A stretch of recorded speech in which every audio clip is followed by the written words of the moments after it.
Chapter 1008. Beneath the blue sky and above the white clouds, Aobuzin had a beautiful girl under his left arm and a soul-splitting spear of chaos spirit artifact level in his right hand. His long black hair was fluttering like a great dragon, and he was emanating a chilling murderous aura.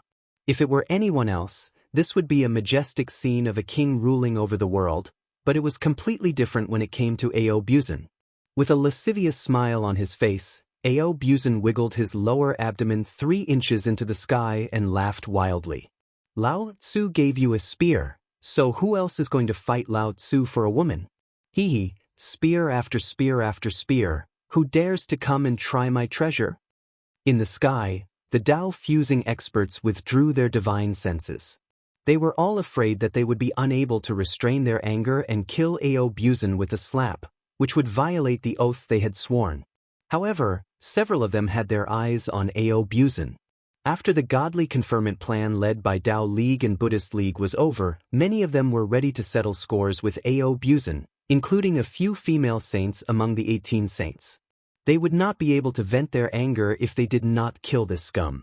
If they allowed a bastard like Aobuzin to successfully fuse with his Tao. Yao Ling and the other saints shuddered at the thought of the terrible consequences.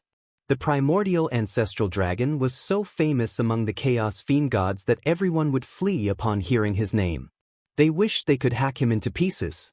High up in the sky, a cluster of white clouds slowly converged into the figure of an old Taoist in a white robe. A beam of light wrapped around him. Holding a horsetail whisk, he looked coldly at Aobuzin and said softly, "Evil creature, release senior brother Xian Luo's disciple, and I'll spare your life today.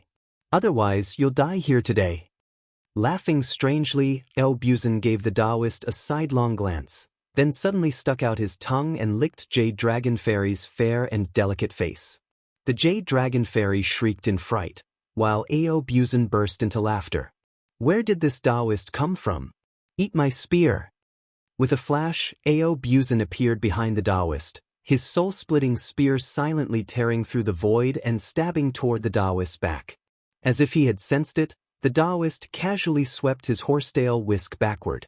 A loud clang rang out, and a bright light erupted from the Taoist's whisk before it suddenly exploded into pieces. The disdainful Taoist's expression flickered, and he split into dozens of figures that scuttled in all directions. Laughing hideously, Aobuzin suddenly opened his mouth and spewed out a great plume of black, stinking dragon flame. Dozens of flames entangled those fleeing silhouettes.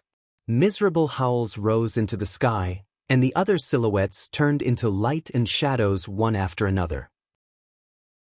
Only one of the silhouettes twitched and struggled in the void, letting out hoarse and unpleasant howls. Aobuzin burst into laughter, then flew to the figure on a cloud and stabbed the spear down.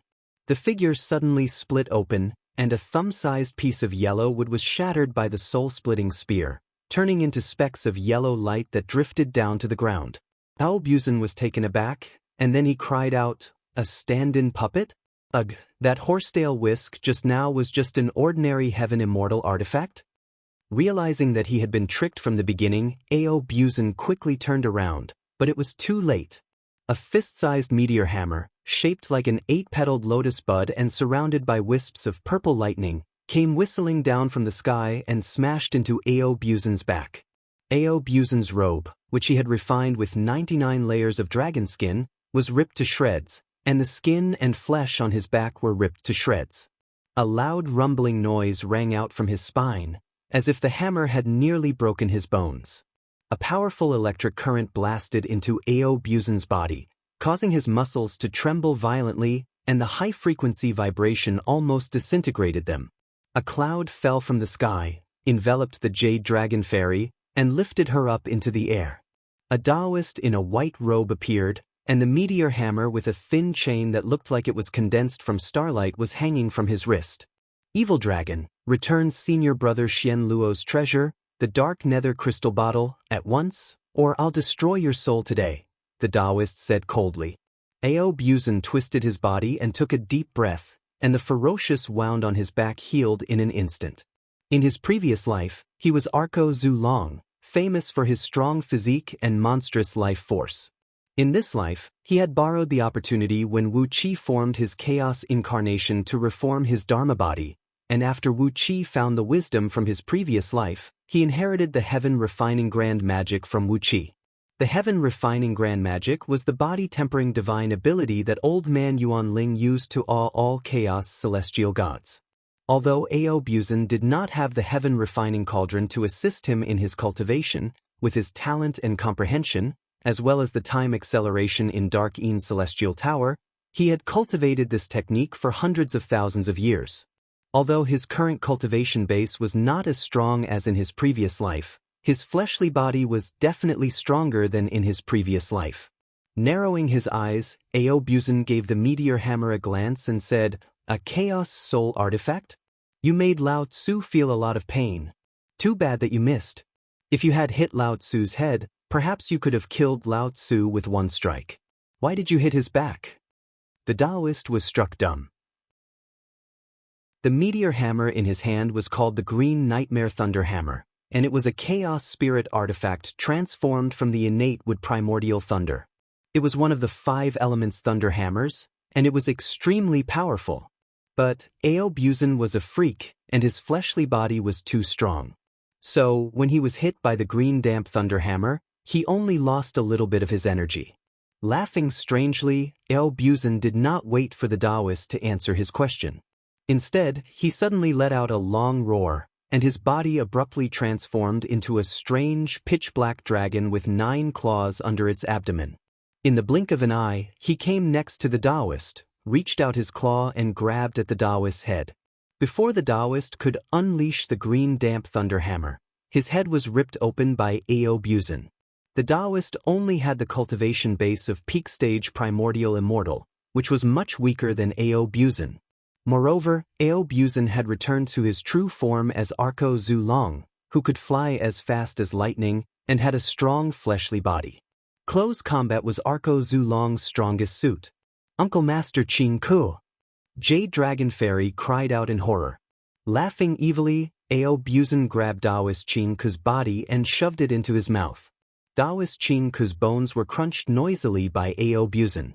Then he pointed a finger out and shot out an electric arc, hitting Taoist Qin Ku's immortal soul, which had transformed into a stream of purple mist and soared into the sky. Although Taoist Qin Ku's cultivation base of the realm of primordial immortal had lost more than half of his cultivation base when his immortal body was destroyed, as long as his immortal soul was intact and he had enough spirit herbs to recover, he could slowly reform his immortal body. Although it would take him several eons of hard work to reform his immortal body, at least his foundation would not be harmed. But Ao Buzan threw out a thunderbolt and hit Taoist Qin Yun's immortal soul, causing it to explode with a deafening boom. A vast amount of purple mist scattered in all directions, and only the 3 spiritual and 7 physical souls at its core drifted away with the wind. Ao Buzan opened his mouth excitedly and devoured Taoist Qin Ku's immortal soul. The enormous power of Taoist Qin Ku's immortal soul, which he had cultivated for countless years, was now at Ao Buzan's disposal. His 3 spiritual and 7 physical souls transformed into a beam of bright light and shot into the sky. There was no chance for him to reform his immortal body even if he wanted to go into seclusion now, so he could only enter transmigration or the list of deification. Obviously, the few Daozu had made up their minds for Taoist Qin Ku. Even if he entered transmigration and started cultivating again, it would take him a long time to become a primordial immortal. However, once he entered the list of deification, and when the plan of deification was finalized, he would be made the natal celestial lord of some mighty ancient star. With that, he would immediately possess the power of a primordial expert, or even stronger. Therefore, Taoist Qin Ku reluctantly flew toward the Daluocean, where the list of deification was waiting for him. In the underground spirit cave of East Sea City, Wu Qi, who was watching with his divine sense, laughed coldly. He shook his head and said, "Do you think it's that easy?" Taoist Qin Ku, sect leader Xian Qing, who is the guardian of the great Emperor Huang Zhengtian Wuji sect, go to transmigration now. A beam of white light shot out of his left hand, and Taoist Qin Ku's name appeared in the Book of Life and Death, including his date of birth, his cultivation process, who was his master, what mystic techniques he had inherited from the Tao League, and so on. All his information appeared in the Book of Life and Death. Silently exercising his energy, Wu Qi drew a line at the Book of Life and Death with the soul-hooking brush in his hand. A dark arc of light swept across the book, and at the same time, everyone heard a miserable howl coming out of it. Taoist Qin Ku's soul, who was flying toward the Daluotian at top speed, exploded abruptly, turning into 10 dim beams of light and falling down from the sky. A 6-colored vortex emerged in midair, and the 6 paths of reincarnation unleashed a terrifying suction force that locked onto Taoist Qin Ku's soul and swallowed it, sending it directly into the 6 paths of reincarnation. The information related to Taoist Qin Ku reappeared in the Book of Life and Death. During his 72 eons of cultivation, he had attained the peak of primordial immortal realm, during which he had killed countless people and plundered countless natural energy. His disciples had committed all sorts of crimes, such as bullying men and women and wiping out entire clans. Because of all the crimes he had committed, he was condemned to be a lone pine tree on Mount Tailing in Panga Continent's Zhong province. He would have to endure the wind and rain for 30,000 years before he could enter the cycle of reincarnation again. As more and more characters appeared in the Book of Life and Death, the journey of Taoist Qin Ku's next 1,000 lives was revealed one by one. The 6 paths of reincarnation was derived from the heavenly Tao of Pangu world, and the Book of Life and Death and the soul-hooking brush were crafted from the body of the great Saint Pangu. Therefore, the Book of Life and Death had a close connection with the 6 paths of reincarnation. The journey of Taoist Qin Ku's 1,000 lives was clearly shown in the Book of Life and Death. In 1,000 lives, he was just a plant, a bug, and could only become a human again after 1,000 lives. Even so, he was born into a humble family and worked hard all his life without a good ending. Wu Qi smiled faintly. The Book of Life and Death and the soul-hooking brush transformed into 2 beams of light and flew back into his body. After that, he raised his head and looked in the direction of the Daluotian. If there were no problems with the list of deities, it would be difficult for me to compete with you. But, 9 Daozu, why are your artifact crafting skills so poor? There are so many problems in the list of deities, and I can sense them all from here. How can you compete with me now? In the Daluotian palace of Tao origin, the 9 Daozu, who were guarding the list of deities, glanced at each other, dumbfounded. They watched Taoist Qin Ku being thrown into the reincarnation by a mysterious power and didn't even have the time to save him. What's going on?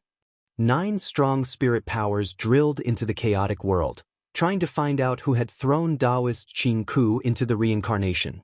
But the world was in a mess, so how could they find Wu Qi? Chapter 1009. The divine senses of the 9 Daozu tried to search for clues in the chaotic heavenly secrets, but Wu Qi added fuel to the fire and dealt them a heavy blow. Wu Qi's divine sense of Tao-fusing realm blasted into the heavenly secrets like a nuclear bomb exploding, completely blowing the heavenly secrets into a mess.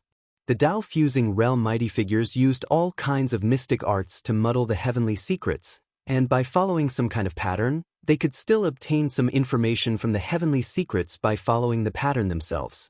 However, Wu Qi was different. He was not good at divination, so he simply used the most brutal method to completely blow up the heavenly secrets. If he relied solely on the heavenly Tao to stabilize the heavenly secrets, it would take at least 2 to 3 eons. The 9 Tao ancestors, whose divine senses were trying to identify all kinds of information in the torrent of heavenly secrets, suffered a great loss. It was like a person was swimming in a flood, and suddenly someone put a bomb beside him. 18 streams of blood flowed down from the 9 Daozu's nostrils. They exchanged a glance, clenched their teeth, and wiped the blood off their noses. Then they focused all their divine senses into the investiture of gods. 18 streams of blood flowed down from the 9 Daozu's nostrils. They exchanged a glance, clenched their teeth, and wiped the blood off their noses. Then they focused all their divine senses into the investiture of gods. They refused to believe that even if the investiture of gods was slightly flawed, they really could not defeat the mighty figure who was secretly giving them a hard time. They even began to speculate which mighty figure of Dao fusing was giving them a hard time. Could it be that it was the Wahuang clan who had the means and resources to refine such a magic treasure? After messing up the heavenly secrets, Wu Qi clapped his hands triumphantly. The purple flame in the heaven-refining cauldron grew stronger, and he immersed his mind in it, cultivating while telling them the endless heavenly secrets. At this moment, not only did he teach the old man Yuan Ling's understanding of the heavenly Tao in his previous life, but also the essence of the heavenly Tao of Great Horns and the other saints to the people of the East Sea. A column of light towered into the sky from the heads of the ministers of the East Sea. Their spirit, energy, and spirit merged perfectly, and their attainments soared under Wu Qi's infusion. This was especially true for Princess Zhonglu and Yi Xia. They did not follow the path of Tao League or Buddhism League, and their cultivation had formed a system of their own. After a million years of painstaking cultivation, both Princess Zhonglu and Yi Xia had vaguely reached the limit of the Tao-breaking realm, and as long as they found the right path, they would be able to fuse with the Tao. But both of them remembered the agreement between the Wahuang clan and the other Tao-fusing experts, that no Tao-fusing expert should intervene before the tribulation of heaven and earth was over. Neither of them had a calm temperament. How boring would it be if they could only watch from the sidelines when they had the cultivation base of Tao-fusing experts? It would be much more interesting to bully the people of Tao League and Buddhism League with their cultivation base at the peak of the Tao-breaking realm, as well as those fiend gods from outer heavenly realms. Therefore, both of them steadily stabilized their cultivation base in the Tao-breaking realm, and only kept tempering and improving their magic power. Their enormous divine sense fused with the divine sense Wu Qi had unleashed, directly extracting the insights of the heavenly Tao from Wu Qi's endless memories that were useful to them. They were enshrouded in rosy clouds, and five-colored divine light and pitch-black demonic flames intertwined, illuminating the entire underground spirit cave. On the battlefield, Han Exin and Xiao He were fleeing in panic. They could not fight against Baiqi alone, let alone a peerless villain like Ao Buzan. Taoist Qin Yun was killed by Ao Buzan, and his soul was forced into the transmigration. How could they dare to fight against him? When they returned to Lu Bang's side, Han Exin and Xiao He were shocked to hear that Taoist Qin Yun was completely finished, and that even the sect masters of the 33 heavens could not divine where he had been reincarnated to. It was as if there was an extremely powerful force between heaven and earth that had completely erased all traces of his existence, and even the 9 Daozu could not find any information about him. In other words, Taoist Qin Yun was completely hopeless. In the past, whenever an almighty expert of the Tao League died, even if his soul was sent into the transmigration, there would always be seniors and fellow disciples who would go to the mortal world to help him walk on the path of immortality. But this time, they could not even find where Taoist Qin Yun had been reincarnated to. How could they rescue him from the boundless mortal world? Since then, Lu Bang and the people around him had become extremely afraid of this conferment. According to their original plan, Han Exin, Xiao He, Zhang Liang, and the others would be the predetermined candidates for the conferment of celestial lords. But when they realized that they might not be conferred the title of celestial lord after their deaths, they immediately had other ideas. If they wanted to die, they should let others do it. It would be enough for them to have an immortal body. After being conferred the title of celestial lord, they would immediately become important ministers of the celestial court, and from then on, they would be spared from 99% of all tribulations. Except for the apocalypse of heaven and earth, no other tribulations would ever hurt them. But they had to be conferred the title of celestial lord. If they were sent into the transmigration like Taoist Qin Yun, who would be willing to take that risk? Not to mention the secret plan of Han Exin, Xiao He, and Lu Bang, who had escaped. Ao Buzan knocked out the Jade Dragon Fairy with a punch, then threw her onto the back of the Xiaoyalong. After that, he came to the frozen Baiqi and casually punched the Xian Bing into pieces. Baiqi roared furiously and struggled out of the ice. He was about to swing his sword forward, but fortunately he stopped in time when he saw Ao Buzan's face. He forced a smile and nodded at Xiang Ao, then asked what happened. Ao Buzan stared at Baichi for a while, then slowly put away the soul-splitting spear. He grinned and said, "Luckily, you put away your sword. Otherwise, if you attacked Lao Tzu with your sword, Lao Tzu would surely poke 17 or 18 holes in your body. Old Bai, Lao Tzu helped you drive away Han Xian and Xiao He, and also subdued this fierce woman. You should thank me." The Jade Dragon Fairy lay unconscious on Zai Oolong's back with her eyes rolled up. Han Xian and Xiao He were nowhere to be found. Beside Ao Buzan floated the dark nether crystal bottle and the green nightmare thunder hammer, two chaos spirit treasures. Hearing his words, Baichi thanked him repeatedly. Shoulder to shoulder, the two returned to the sky above the city. Seeing that Baichi was back, while Han Xian and Xiao He were nowhere to be found, De Yu's morale soared, while the morale of the Ling Dynasty's soldiers dropped to 0. Clanging noises rang out as the soldiers of the Ling Dynasty dropped their weapons and knelt on the ground, surrendering. This time, Baichi did not kill the captives. Instead, he enslaved them and sent them to fight with the army. With the presence of 4 supreme oracles, the souls of over 1 million Ling Dynasty soldiers who had surrendered were sealed with restrictive spells. Their lives and deaths were now in the hands of De Yu's generals. De Yu's soldiers were busy cleaning up the battlefield. The city wall raised by Xiao He using immortal magic was smashed to pieces. Large groups of soldiers marched out in formation, and the broken armaments found on the battlefield were reorganized and reorganized. Once again, Baichi showed no respect to Xiang Ao. After thanking him for his righteous help, he mounted a handsome white horse and was about to lead the army to a military town of the Ling Dynasty in the southeast. Stroking his chin, Ao Buzan looked at the white horse that Baichi was sitting on. Suddenly, he let out a long and loud neigh. The white horse shuddered with fear, and its farts and excrement all over its body. Its 4 legs went limp, and it threw Baichi and his men to the ground. Baichi's eyelids twitched with anger. He sprung to his feet and bellowed, "Ao Buzan, even though you've saved my life, how could you humiliate me like this?" Laughing strangely, Ao Buzan glanced at the white horse that had fallen to the ground and twitched. How could the mighty Prince of Wuhan ride such an ordinary mount? An ordinary white horse that can't even be considered as a demon? How could this happen? How could De Yu treat you so cruelly? Baichi's face turned green, while the De Yu general standing beside him glared at Ao Buzan. Was it not Ao Buzan's doing?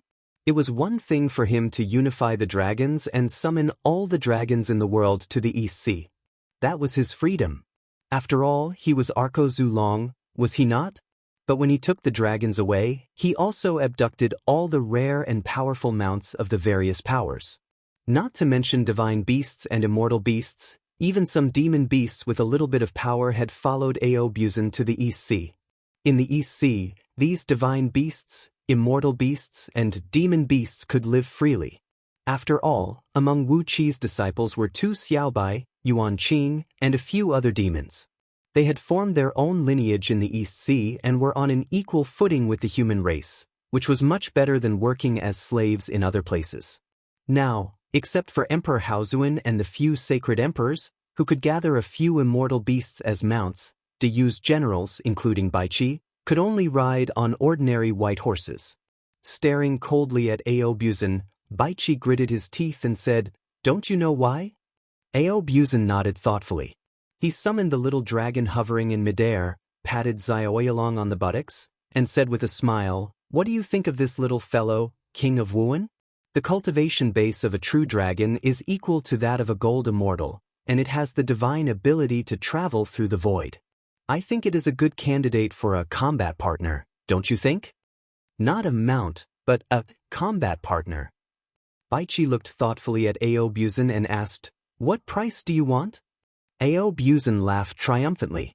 Patting Zai Oolong on the buttocks, Ao Buzan said, "I can't force those divine beasts and immortal beasts to seek refuge in the East Sea, but as for the descendants of the dragons, Lao Tzu can't feed them for nothing, can he? They have to work for Lao Tzu.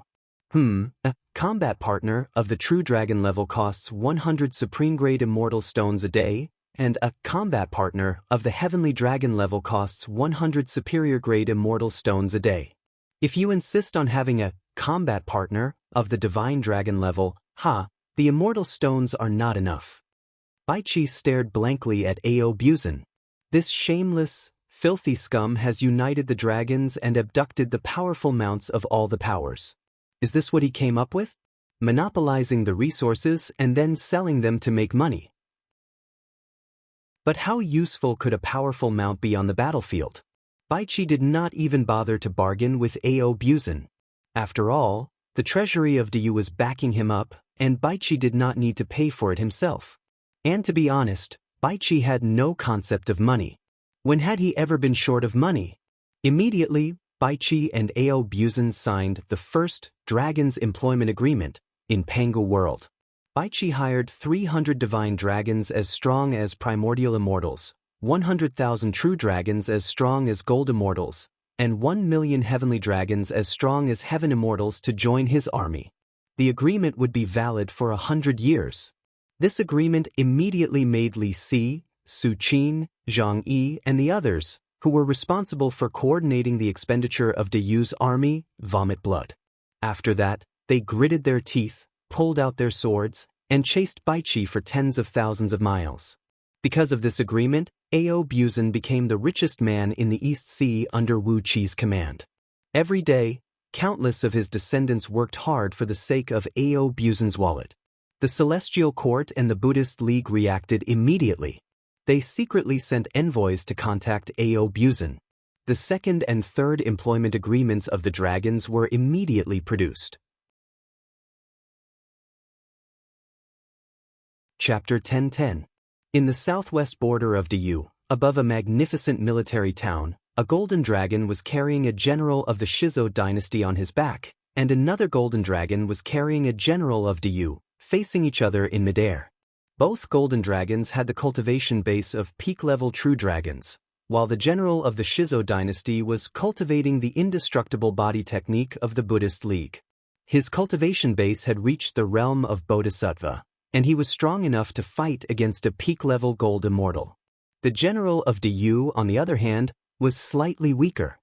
His body-tempering technique of the human race had reached the level of the 9 stars of the second Panga heaven, and he was still 1 step away from the peak.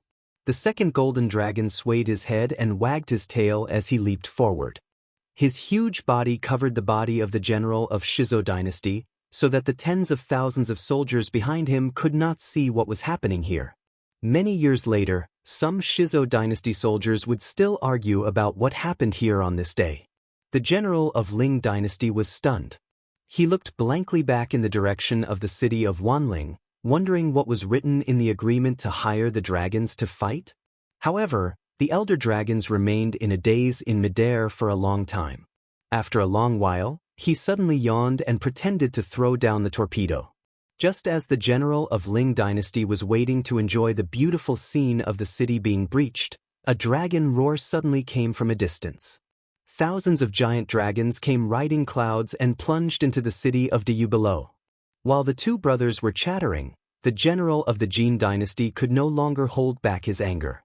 Suddenly, he leaped into the air and swung a shovel at the general of Great Yu, who was standing opposite him. He scolded sternly, "What are you still talking about? Kill them all." The golden dragon under which the general of Du was sitting sneezed. He nodded and said, "Is that so? Mother, the 2 dragon eggs from 300 years ago have hatched? Ugh, I don't remember. When I'm off, I'll find some time to go back and take a look. TSK, second bro, although we're hired to be your mounts, you still have to choose a good companion. If you get a monk to sit on you, you'll lose everything sooner or later." But things were just so strange. It seemed like everyone was reaping victory after victory on the battlefield, but after several years of hard work, when the 3 sides calculated the final results, the gains and losses were about the same and no one gained anything. The general of Du was silent. Until one day, Lu Buwei of the Ling dynasty and a prime minister of the Shizo dynasty came to visit him at the same time. The general of the Ling dynasty stared blankly at the treacherous old dragon in front of him, then stammered, But, you are helping us fight. If you leave those dragons..." Ao Buzin successfully sold millions of dragons to Du to join the Du army, and the Celestial Court and the Buddhist League also offered a huge sum of money to hire the dragons to join the war. In particular, the Buddhist League became the biggest spendthrift. They spent an astronomical amount of money to hire the members of the Dragon Tribe, one of the original members of the Buddhist Celestial 8 divisions, back to the Buddhist League, and spent a huge amount of immortal stones every day to hire them to help them fight. Without the control of these dragons, the monstrous waves that soaked the whole city quickly dispersed, and the dark clouds in the sky retracted, and the bright sun shone down. Below, the cheers of countless Diyu soldiers could be heard coming from the city of Diyu, and the sonorous roars of the dragons could be heard. With the addition of the dragons, the generals and soldiers of Diyu, the Shizo dynasty, and the Ling dynasty had a powerful combat partner. To put it bluntly, they had qualified mounts. But the addition of the dragons also gave the commanders of the three parties a headache. With the Arko Zulong, Ao Buzan, in charge, no one dared to kill the members of the dragons as they had done in the past. Instead, they had to worship them like their ancestors. A few generals of the Ling dynasty fixed their eyes on the water bomb in the hand of the dragons, wishing they could rush up and snatch it from him, which was powerful enough to blow up ordinary primordial experts and completely destroy the city of Diyu below. Since the dragons joined the war between the three parties had suddenly become very strange. It was as if the whole war had been stuck with glue. Although cities were being captured every day, overall, the progress of the three parties was about the same, and no one had really gained the upper hand. The elder of the dragons threw his head back and yawned, rubbed the water bomb in his hand, sealed it, and shoved it into his sleeve. Then he whistled and turned to leave. Thousands of dragons who were stirring up trouble yawned lazily, twisted their huge bodies, and transformed into strong men. Laughing and laughing, they put their arms around each other's shoulders and rode on clouds, retreating with the elder of the dragons toward the military camp of the Ling dynasty in the distance. Wu Qi was very pleased with himself. The war on Pangu continent was unfolding according to his will, and no one could end the war quickly. Somewhere on the coast of the inland sea on Pangu continent, a magnificent city of Diyu was swaying in the raging storm. Perhaps because of Ao Buzan's influence, the dragons were degenerating day after day. They were even more despicable, and shameless than the hooligans in the market. 90% of the violations of military discipline in the army were committed by them. Ao Buzan was laughing so hard that his teeth almost fell off. His children were making him a huge fortune every day, and he had never been so rich. The dragons fought bravely, and many of the generals of the three parties were seriously wounded or killed by them. Their powerful innate divine abilities had also helped the three armies capture many of the enemy cities. Some members of the dragons had even suddenly become excellent strategists. Under their guidance, the armies of the three parties had accurately found the flaws of the enemy during the march and wiped out a large number of the enemy's armies. A miserable howl rang out. The head of the Shizo general was cut off by the sword of the Diyu general, and his body was riddled with 25 transparent holes by dragon claws. Yes, 25 transparent holes. When the body of the Shizo general fell to the ground, many Shizo soldiers saw clearly that there were indeed 25 transparent dragon claw marks on his body. But it was obvious that the golden dragon had only attacked him once. Why were there so many wounds? The general of the Shizo dynasty was silent. The elder of the dragons looked at the general of the Ling dynasty with a serious face and said, "Cut the crap." In short, everything will be done according to the terms of the employment agreement signed by the dragons. We, the dragons, are the most trustworthy people, and we will never go back on our word. As long as there are members of the dragons in the city, we will never strike again. Of course, because of our existence, they will never strike again. That's all. After a full quarter of an hour, the eldest brother of the golden dragon suddenly came to his senses and said, "Second brother, cut the crap. Aren't we at war now?" The two golden dragons and the generals of the two countries were separated by a distance of 3 to 5 li. Suddenly, the golden dragon that the general of the Shizo dynasty was sitting on raised his right front claw and greeted the golden dragon opposite him. "Big brother, mother sent a message. Don't gamble away all your pay this month. Leave some for home. Mother has just given us 2 younger brothers, and we need some money to buy some good elixirs for them to lay a foundation for." The eldest brother of the golden dragon drooled as he laughed. "Our ancestor taught us that there is nothing more satisfying than finding a beautiful woman to bear children with. The most beautiful woman in the world belongs to our king of East Sea. The second most beautiful woman belongs to our ancestor.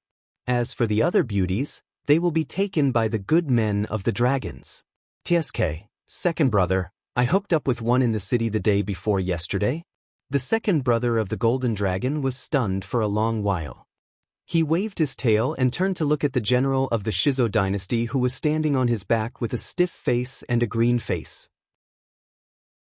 He laughed and said, "Why don't we retreat and return to camp today? It's a rare chance to meet Big Brother. This is a good day. For the sake of us brothers, we might as well bury the hatchet. TSK, instead of drawing our swords and creating a river of blood, why don't we go to the nearby village and find a few beauties and have some fun?"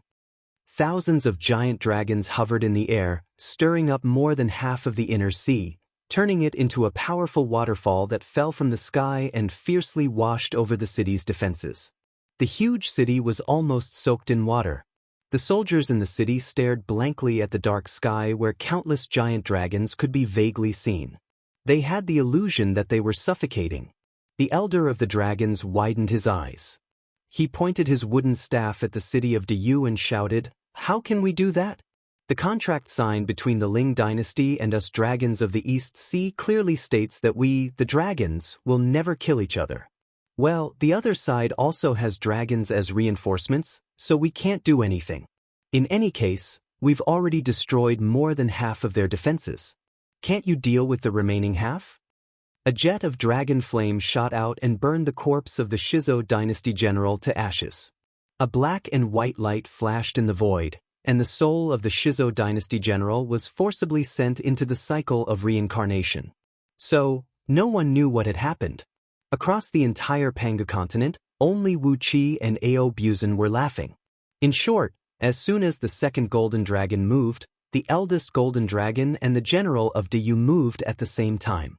Thousands of giant dragons returned to the barracks in high spirits.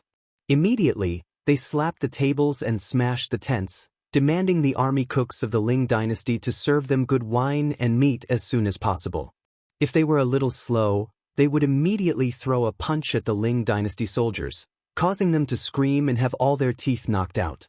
The tens of thousands of soldiers behind the two generals fell silent. They stared blankly at the two golden dragon brothers, who were chatting with each other, and felt that something was not right. The tense atmosphere suddenly became extremely strange. The two golden dragon brothers kept talking and drooling, and when they got excited, they let the woods down below enjoy a downpour of dragon saliva. In the coming year, the vegetation here would grow much better, and many spirit herbs would grow here. An elder of the dragons was hovering in midair. He looked a little old, with a wooden staff in his hand and a black torpedo the size of a water tank in his right hand. The torpedo was condensed with 30% of the water from the inland ocean, which was hundreds of millions of miles in circumference, and possessed a terrible lethality. If he were to throw it down, the defense of Diyu City down below would be doomed. The general of the Ling dynasty, who was supervising the battle, hurriedly stood in front of the elder of the dragons and cried out, "Why don't you continue to attack the city?" Behind the army of dragons, who were wreaking havoc, countless soldiers of the Ling dynasty were lined up in a phalanx above the dark clouds, filled with a strong will to fight, roaring loudly from time to time. All the soldiers of the Ling dynasty knew that the spirit emperor, Zhang Tingyun, had hired millions of dragons to fight for the Ling dynasty at a sky-high price. At first, over 90% of the soldiers of the Ling dynasty could not understand why these long worms were worth such a high price. But today, when they saw the terrible means that could almost drown the heaven and the earth, they realized that it was really worth it.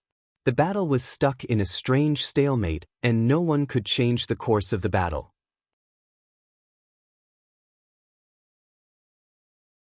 Chapter 10-11. At Wu Qi's behest, the dragons joined the war. They were either pestering the enemy, spying as spies, defecting at the last moment, or assassinating. In short, they made the war a mess. No one could defeat the other, and everyone was wasting their efforts in vain. The Yu, the Ling dynasty, and the Shizo dynasty were fighting fiercely, while the East Sea and Great Wu were developing with all their might. Another 2 years passed, and more than 2 million years had passed in the underground spirit cave shrouded by Dark Ean's celestial tower. Inside Wu Qi's heaven refining cauldron, a terrible, despairing killing intent burst out.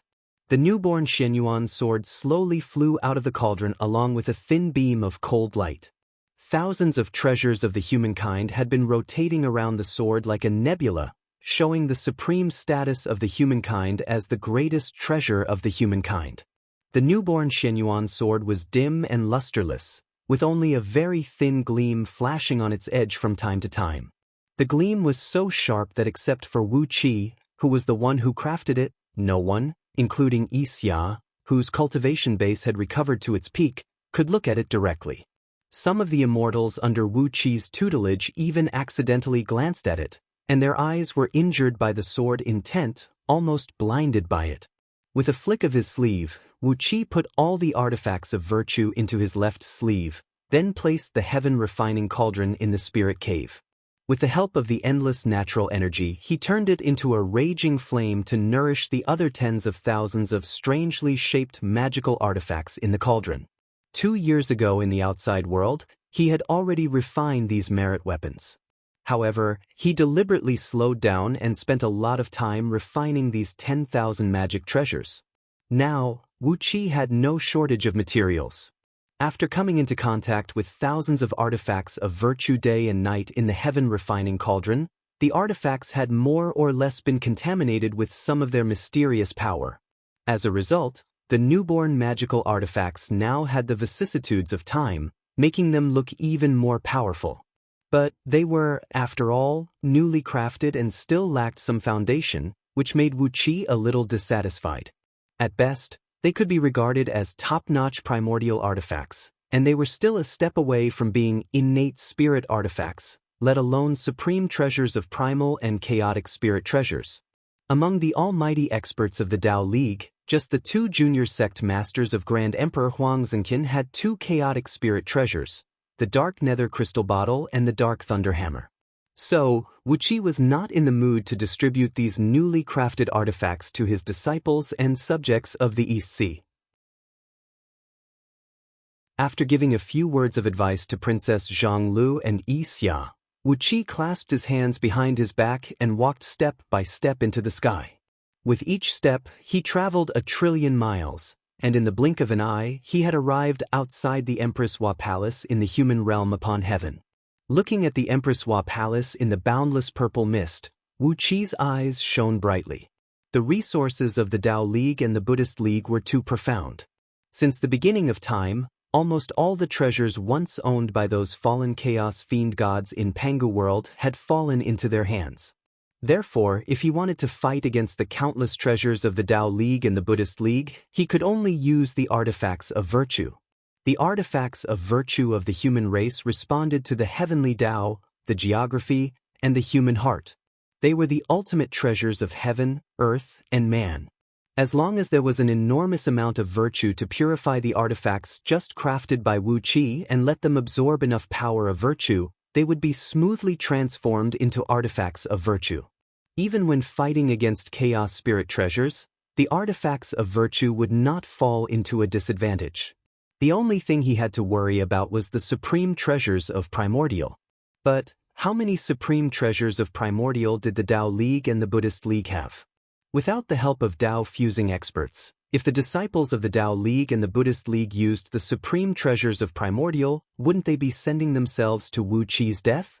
After pondering for a while, Wu Qi walked step by step to the gate of the Empress Hua Palace.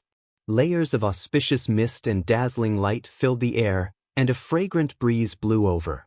A golden beam stretched out from the Empress Hua Palace and spread out before Wu Qi like a carpet. Surrounded by thousands of maidservants, the Huang clan slowly walked out of the palace with a guard of honor.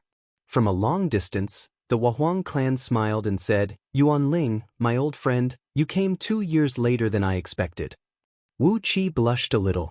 He could not tell the Wahuang clan that he was using the aura of those artifacts of virtue to temper his family's magical treasures, could he? With a flick of his sleeve, the Shenyuan sword flew out along with several thousand newly born artifacts of virtue. An enormous wave of energy swept across the entire space beyond the heavens, especially the terrifying sharp energy released by the Shenyuan sword, which tore apart the purple energy barrier between the heavens and the outside world, almost poking a large hole in the heavens. The Wahuang clan glanced at the artifacts of virtue in surprise, which were at least twice as powerful as before. With a smile, she nodded at Wu Qi and said, "Yuan Ling, my old friend, the art of artifact refinement is indeed the best in the world. With these artifacts, the human race will no longer have to fear the schemes of the Tao League and the Buddhist League." Narrowing her eyes and smiling, the Wahuang clan said meaningfully, "Not to mention Audiobook is here to help us." Wu Qi laughed mischievously. He knew that his little scheme had been seen through by the Wahuang clan. The dragon's little tricks might be able to fool others, but they could never fool these almighty experts of the Tao-fusing realm. However, this was the most powerful point of Wu Qi's scheme.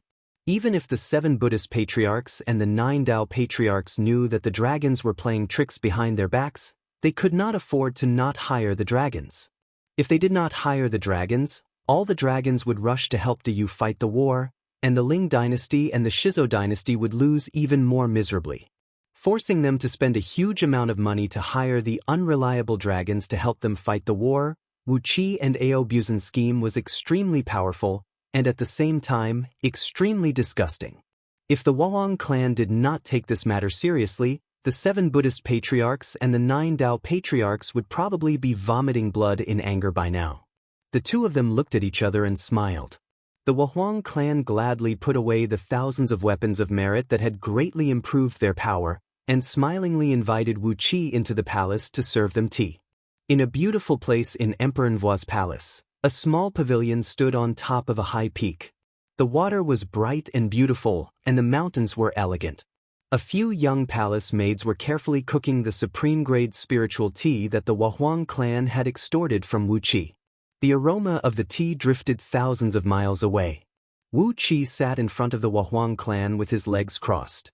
Before the Wahuang clan could say anything, he waved his hand, and a water screen flew out from a waterfall beside the pavilion, showing the image of a battlefield. Pointing at the water screen, Wu Qi said smilingly, "Empress Hua, Yuan Ling, there is one thing that I don't understand. The Taoist League and Buddhist League have been fighting against these fiend gods for years, killing countless fiend gods.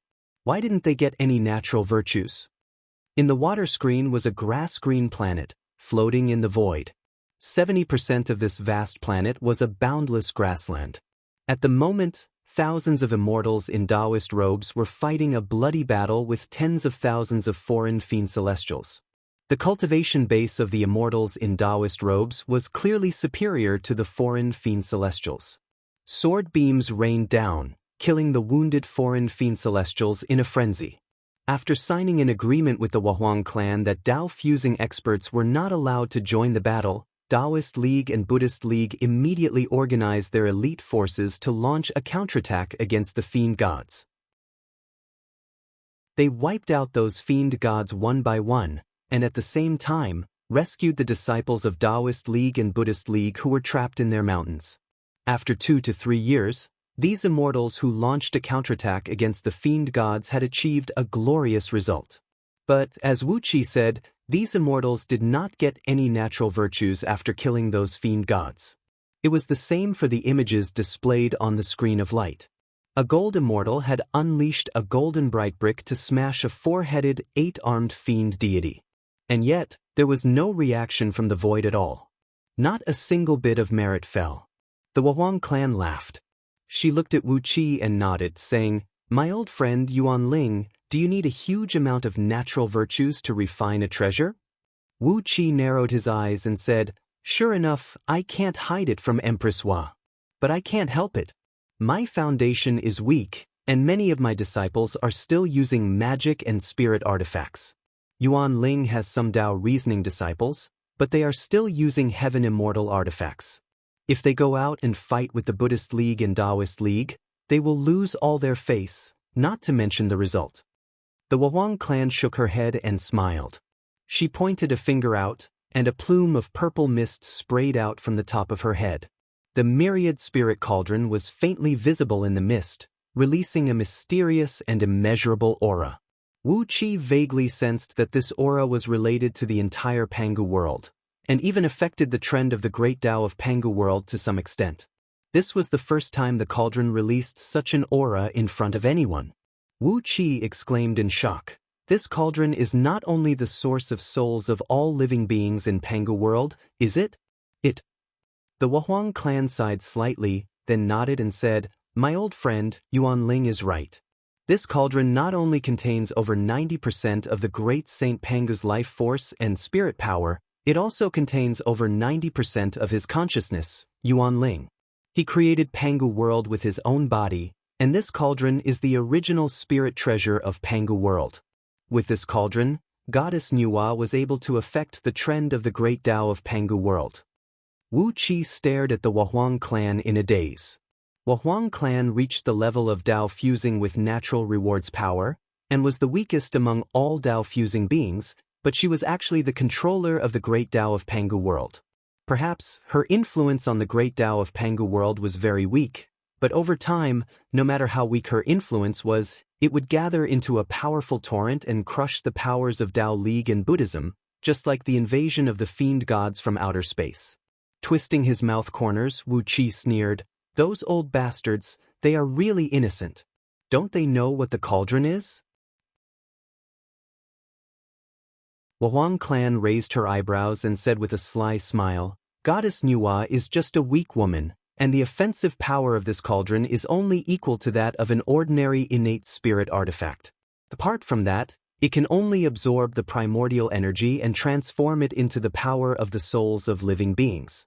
What they like are powerful spirit treasures that can destroy the world. Why would they take a fancy to this cauldron?" Wu Qi had a secret talk with Wahwang clan for 4 hours in Empress Wa Palace. After that, he returned to the East Sea with a smile on his face, bringing Princess Zhonglu, Yi Xia, and a group of his disciples to a certain place in the outer space. When they arrived, Wu Qi activated the heaven refining cauldron as the core of the formation, and shot out 490,000 Kunwa swords to form the fiend-slaying sword formation.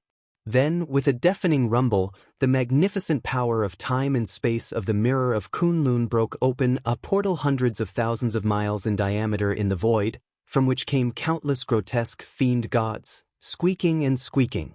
Ready, Wu Qi unleashed a bolt of lightning, and the sword energy of the fiend-slaying sword formation swept across the void.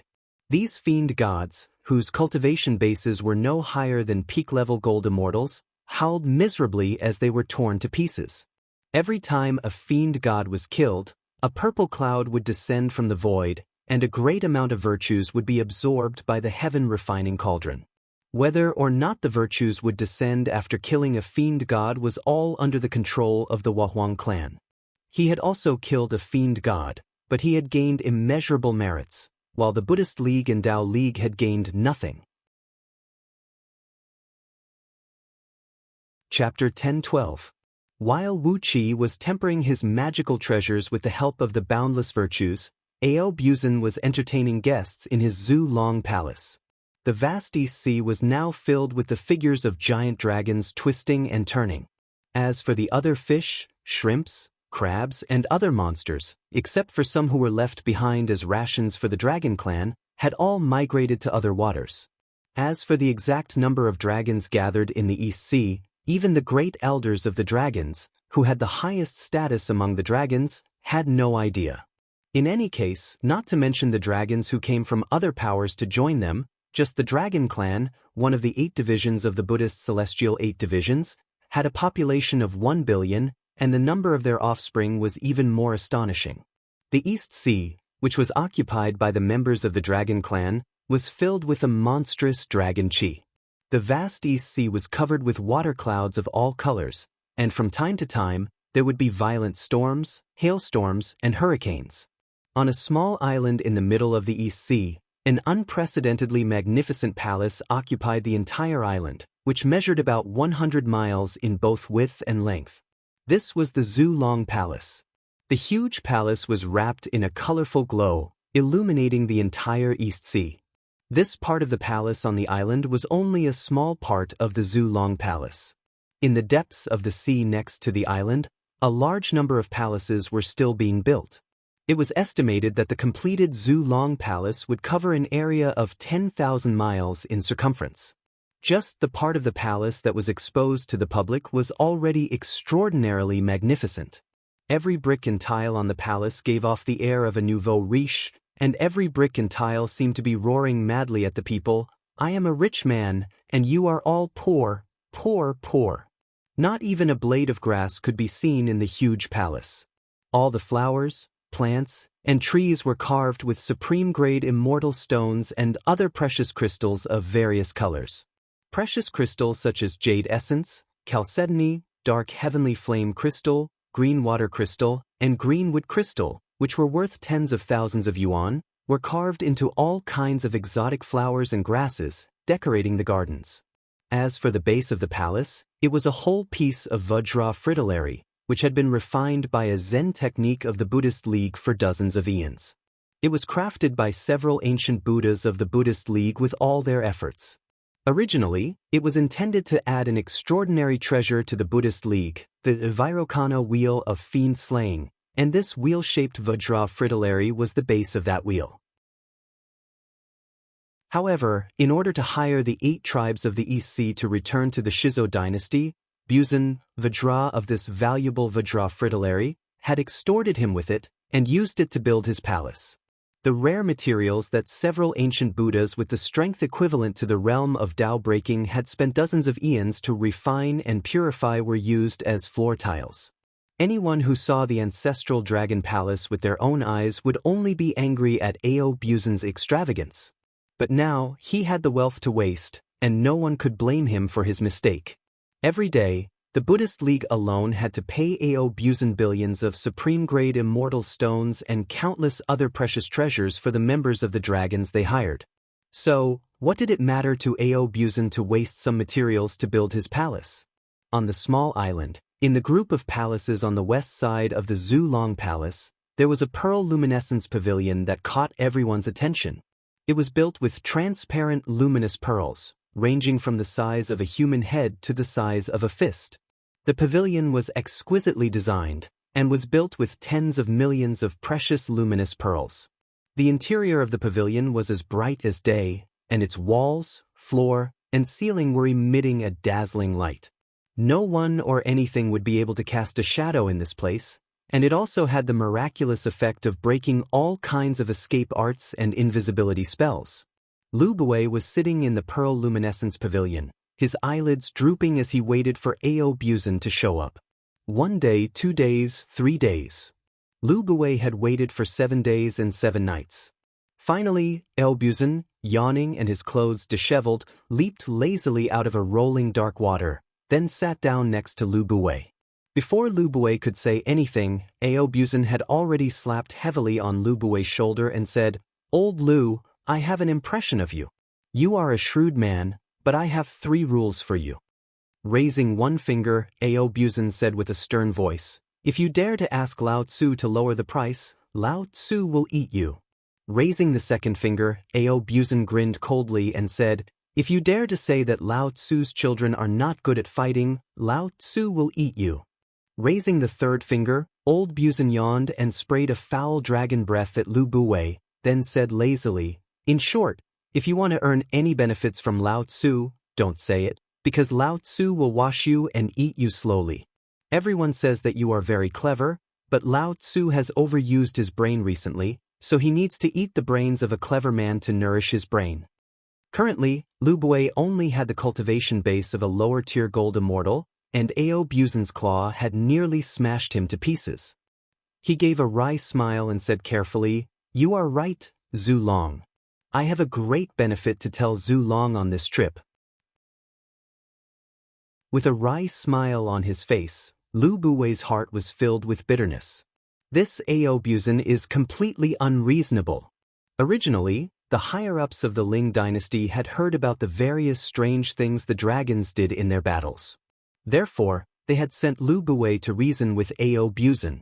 After all, they could not let the dragons take all the benefits, while he was still dragging them down from behind, could they? However, Ao Buzan had come straight to the point and blocked Lu Buwei's excuse. What else could he say? A great benefit? Ao Buzan's eyes lit up. Is Zhang Tingyun going to give me all his women?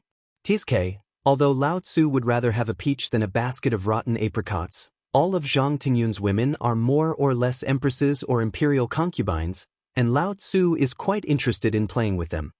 Lu Buwei's eyes turned green with anger. That's not what I want either, he said through clenched teeth.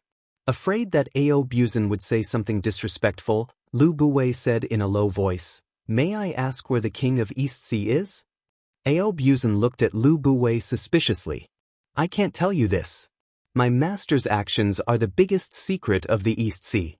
If he tells you that he is meeting with the Buddhist emissaries. Lao Tzu did not say anything. Moreover, the way you address him is wrong. You should address him as Yen Huang Heavenly Emperor. After all, the East Sea has established the Yen Huang Emperor. My master is also the emperor. Lu Buwei shuddered all over. He exclaimed, he is meeting with the Buddhist emissaries? Ao Buzan's eyes darted around. He looked at Lu Buwei, who had an uncertain expression on his face, and said with a smile, this, Lao Tzu is not sure either. Old Lu, did you go to the king of East Sea's residence and not get to meet my master? That is only natural. To tell you the truth, even the Buddhist emissaries had to give Lao Tzu enough benefits before they could meet my master. Lu Buwei's expression changed again. He laughed in a low voice and said, may I ask how much benefits that bald donkey gave Zhu Long? Ao Buzan reached into his sleeve, and a 1-foot-thick gift list appeared in his hand. He smiled and stuffed the gift list into Lu Buwei's hands. He said proudly, this is the door package they gave to Lao Tzu. Without enough door packages, I will not let you meet my master. After laughing maniacally 3 times, Ao Buzan turned into a black wave and disappeared without a trace. Lu Buwei trembled as he flipped open the first page of the gift list. His body trembled and he almost fainted. He hurriedly flipped through the gift list, and could not help but roar, shameless bald donkey, how dare he bribe Ao Buzan with such lavish gifts? Isn't this going to empty the Ling dynasty's coffers? And we even need the celestial court to give us some rare treasures to satisfy this damned loach's appetite? While Lu Buwei was in a daze in the Pearl Luster Pavilion, Ao Buzan had already turned into a wave of water and dashed into a smoke jade pavilion located in the eastern side of the rear hall. Compared to the Pearl Luster Pavilion, the entire smoke jade pavilion was constructed using the finest jade.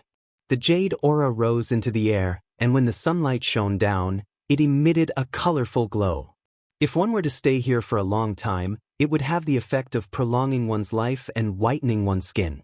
A man with his hair tied up in a bun and wearing a white monk's robe was sitting in the smoke jade pavilion.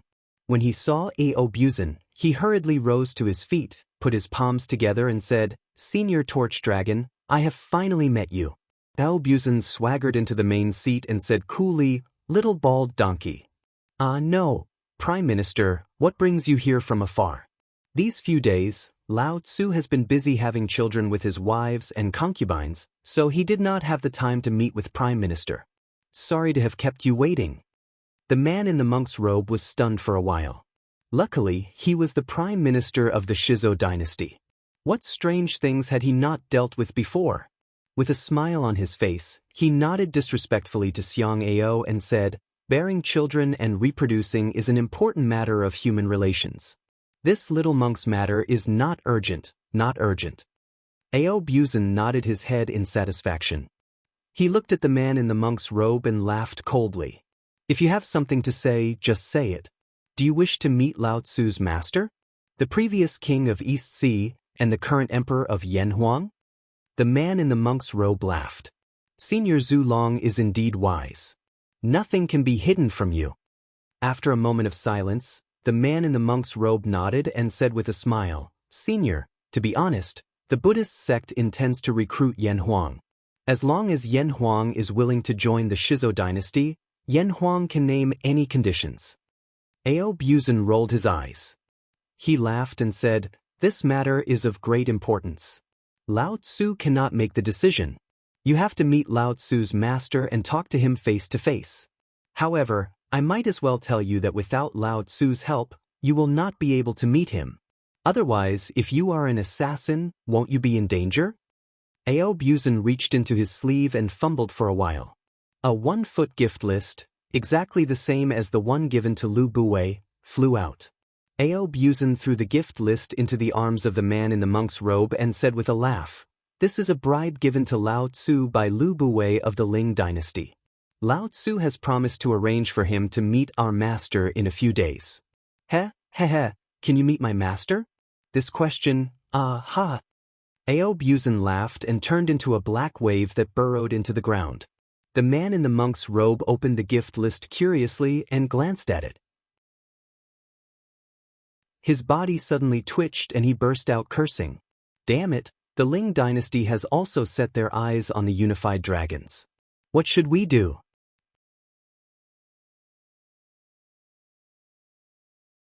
Chapter 10:13. In the boundless void, Wu Qi waved his hand casually. A Kunwu sword streaked across 1,000 miles in an arc of light, cutting dozens of 10,000 feet tall fiend gods in half within 1,000 miles of him. Virtues fell like rain as the heaven-refining cauldron devoured them. Tens of thousands of magical artifacts were frantically devouring the power of virtues, and several of them with the strongest devouring power were already covered with a faint layer of purple mist. "That's not enough." Wu Qi sniffled. It would take a lot of virtues to transform tens of thousands of magical artifacts into artifacts of virtue. After all, each artifact of virtue was formed by the power of a dynasty, the faith of dozens of generations of people, and countless virtues. Even with the means of the Wahuang clan, she could only produce a few thousand artifacts of virtue, and that was what she had accumulated after countless years of planning and planning. To refine more than 10,000 Dharma treasures in one go, how many Outer Realm Fiend Celestials would he have to kill to turn all of them into merit artifacts? Yawning, Wu Qi waved both hands. Thousands of Kunwu swords turned into beams of light that whistled back and forth. Inside the fiend-slaying sword formation that measured hundreds of thousands of miles in diameter, tens of thousands of excited fiend gods were cut to pieces while howling miserably. Yi Xia darted back and forth in the sword formation in a beam of colorful light. Wherever she passed, all the fiend gods shrieked and turned into dried corpses, then their shriveled bodies turned into fine powder that drifted away in the wind. All their spirit, energy, and soul were plundered by Yi Xia. Yi Xia's shrill laughter almost tore the void, and the heads of all the fiend gods who heard her laughter exploded. Princess Zhang Le hovered in midair, surrounded by thick thunderclouds that blanketed the entire sword formation. Lightning bolts fell like rain, bombarding everything in the sword formation indiscriminately. The crimson lightning bolts tore through the bodies of the fiend gods like blades, burrowed into them, and exploded. An alien fiend celestial's body was blown to smithereens as his flesh and blood splattered everywhere. Any fiend celestial that was touched by his flesh and blood let out heart-wrenching screams. Their bodies felt like they had been soaked in sulfuric acid as they rapidly rotted, turning into stinking pus. Under the joint efforts of Wu Qi and the other two, no matter how many demon gods rushed out of the huge spatial door, they were all killed. However, the ferocious fiend celestials did not care about the deaths of their own clansmen. They continued to charge forward majestically. However, as Wu Qi's team of 3 became more well-coordinated, the number of demon gods that charged out could no longer keep up with the speed at which they were killing. He casually pointed a finger at the void, and a wave of energy spread across the entire heavenly ghost realm. "Prince Changqin," Wu Qi said softly. With a loud buzzing sound, the portal in the void expanded to a diameter of 200,000 miles, and the number of fiend celestials rushing out of it suddenly increased by more than 100 times. Wu Qi laughed joyfully. Tens of thousands of sword beams transformed into green beams that stretched over 10,000 miles long and swept across the sky, ripping bones and flesh wherever they passed. Yi Xia and Princess Zhang Le had exercised their unique mystic arts to slaughter these demon gods. Virtues kept falling from the sky. While he was slaughtering, Wu Qi suddenly paused. The divine sense he left in the East Sea had discovered Ao Buzin's extortion of the emissaries of the Ling dynasty and Shizo dynasty in Pearl Brilliance Pavilion and Smoke Jade Pavilion. He shook his head and smiled bitterly, then murmured under his breath, "Fine, I'll let you do whatever you want. In any case, I'm just stalling for time. Once these items of virtue are fully completed, the Buddhist League and Tao League will not be able to do anything to us." Even as he was pondering, Wu Qi's body suddenly trembled. The divine sense he left in the distance just now had discovered a few familiar figures flying past at high speed. If not for the peerless aura concealing technique of Scroll of Stealing, they would have long discovered Wu Qi's existence. Fortunately, they seemed to be in a hurry, and did not have the time to release their divine sense to check the surroundings. Otherwise, they would have long discovered what Wu Qi and his companions were doing. After all, 4 of the 7 patriarchs of the Buddhist League had joined hands, and they were accompanied by many important figures of the Buddhist League. This was not a trivial matter. However, Vulture Mountain was still under the control of those fiend celestials, and because of the agreement, the 7 patriarchs of the Buddhist League could not personally eradicate those fiend celestials. The disciples of the Buddhist League were fighting those fiend celestials at the risk of their lives, trying to recover the lost land. Now was the time when the patriarchs of the Buddhist League were needed to keep the hearts of the people at bay. How could they come out so easily? After pondering for a moment, Wu Qi handed over the control of the sword formation to Huang Liang. After all, he was cultivating a proper cultivation technique of the human race, and only Pangu's sacred energy could control the entire sword formation. Although Huang Liang's control of the sword formation was not as good as Wu Qi's, and its lethality against the fiend celestials was reduced by more than 100 times, with Yi Xia and Princess Zhang Lu replenishing its power, there was no need to worry about any mistakes. Transforming into a breeze, Wu Qi fixed his eyes on the 4 Daozu curiously. He followed them from a distance, carefully hiding his aura along the way as they traveled at top speed. A few months later, the group arrived at the empty and barren land at the edge of Pangu World. Because Pangu continent was constantly absorbing the primal aura in the surroundings to turn it into land, the size of Pangu World was constantly expanding, and the rate of expansion was extremely fast. However, the rate of evolution of the star regions in Pangu World was relatively slower, so the barren land in the outskirts of the starry sky was growing larger and larger. There was nothing in this barren land, not even a speck of dust. From a distance, a boundless chaotic aura that looked like a city wall was flashing with a frightening light, and countless huge whirlpools were spinning rapidly in it. These whirlpools were the phenomenon caused by Pangu continent's absorption of the primal aura to strengthen itself. Each of them could easily devour hundreds of stars in the starry sky outside Pangu World.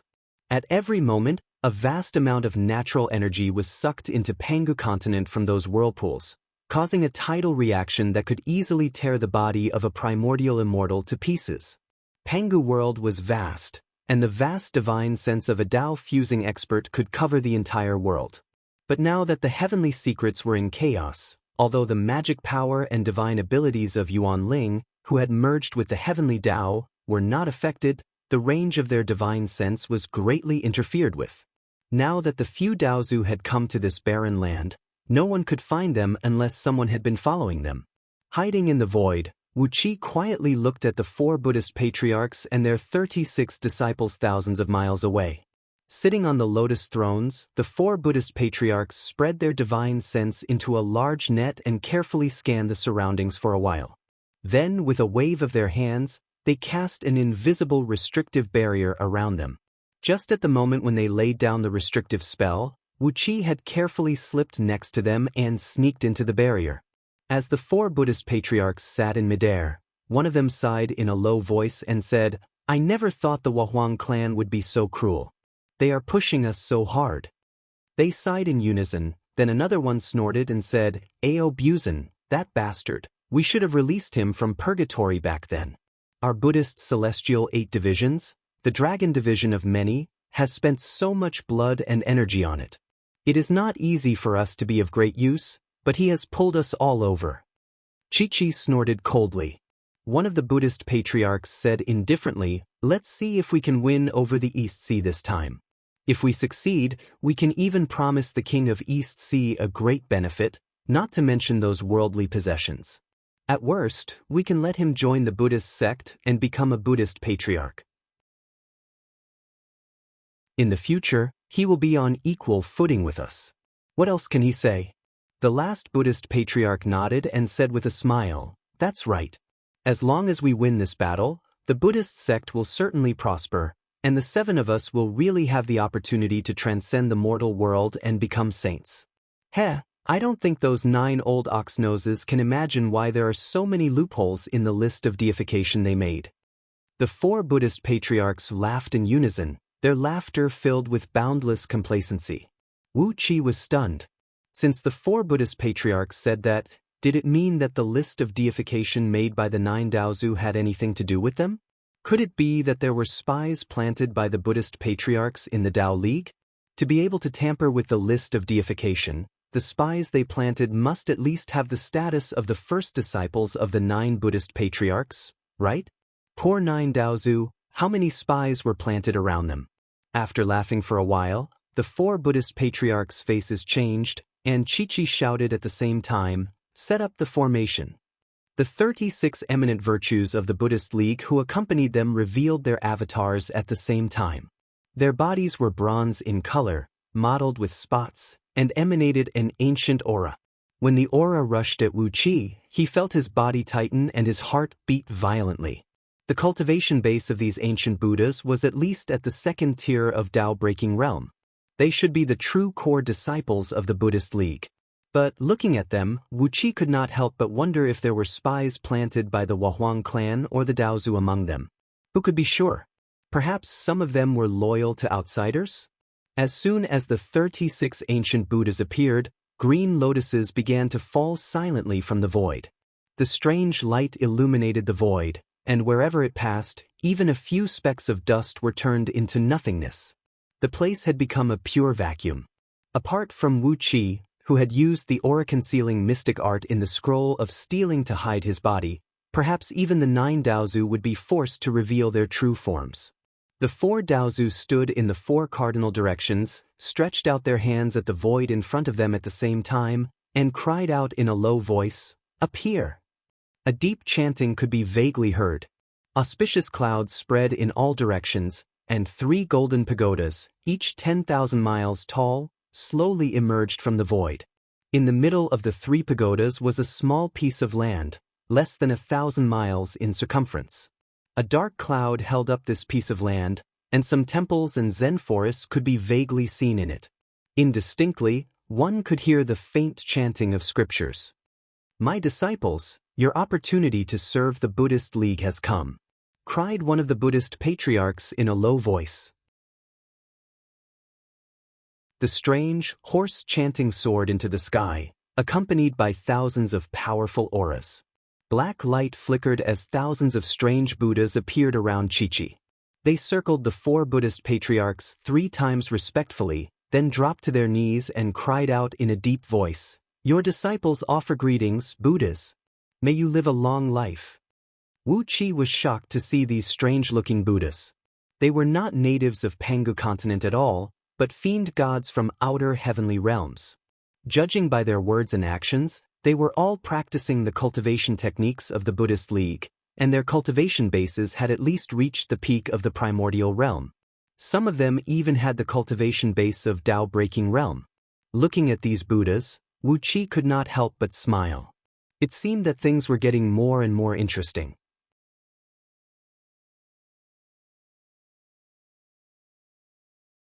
Chapter 10:14. No old demon in the realm of Tao fusing could be underestimated.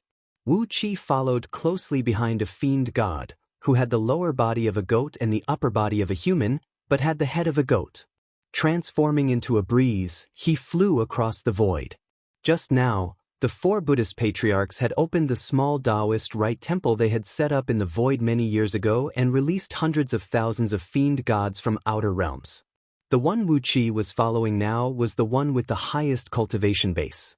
Although the fiend god had a strange appearance, He was extremely fluent in the common language of Pangu continent.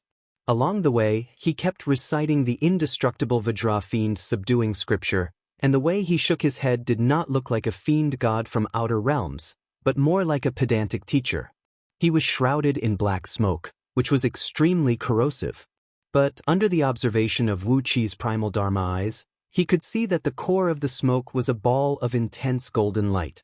Amidst the pure and blazing golden light were 3 natal relics the size of a fist, each of which contained a shadow that looked exactly like the fiend god. The shadow was surrounded by lotus flowers. Although he still looked like a fiend god from outer realms, he had transformed into a Buddha of the Buddhist League on the inside, and his cultivation base was much higher than the current Lord Buddha, Amitabha. He was almost at the peak of the Tao-breaking realm. Wu Qi followed him because he was curious about what the 4 Buddhist patriarchs wanted them to do. When the 4 Buddhist patriarchs delivered their orders to these fiend gods just now, they had directly instilled the orders into their spiritual oceans with the mystic arts of the Buddhist League. Even Wu Qi could not, or dared not, eavesdrop on their orders. After all, although Wu Qi's cultivation base was extremely strong now, it was still not strong enough in front of the 4 Buddhist patriarchs. If he accidentally exposed himself, he would either be killed on the spot or forcibly converted into a monk. Wu Qi did not like either of the 2 outcomes. Therefore, he could only follow the demon god to his destination to see the specific situation. The demon god kept chanting scriptures along the way. Occasionally, groups of demon gods from other domains would meet him in the void. Those demon gods were clearly not from the same world as him. Whenever they met the goat-headed demon god, they would happily come to hunt him down. However, this fiend celestial never made a move. He only shouted a few Buddhist mantras to shatter his opponent's soul. The power of those mantras left Wu Qi speechless. Even a true Buddhist monk would find it difficult to cultivate such a powerful mantra. How did this goat head learn it? Also, when did the Buddhist ancestors take in so many fiend celestials from other realms as disciples? Hundreds of thousands of foreign fiend celestials came from at least 1,000 different foreign races. The Buddhas of the Buddhist monasteries had spent a lot of effort to train these ferocious and tyrannical fiend celestials into qualified disciples of the Buddhist monasteries. As he flew at high speed, it was as if the goat-headed demon god could sense some unique aura in the void. He flew past countless star regions and finally, a large number of fiend celestials that looked exactly like him appeared in the void ahead. The lower body was that of a goat, the upper body was that of a human, and the head was that of a goat. These fiend celestials all held huge bone hammers made of white bones. They roared and fought with a group of immortals in Taoist robes in the void. There were about 1,000 of these immortals.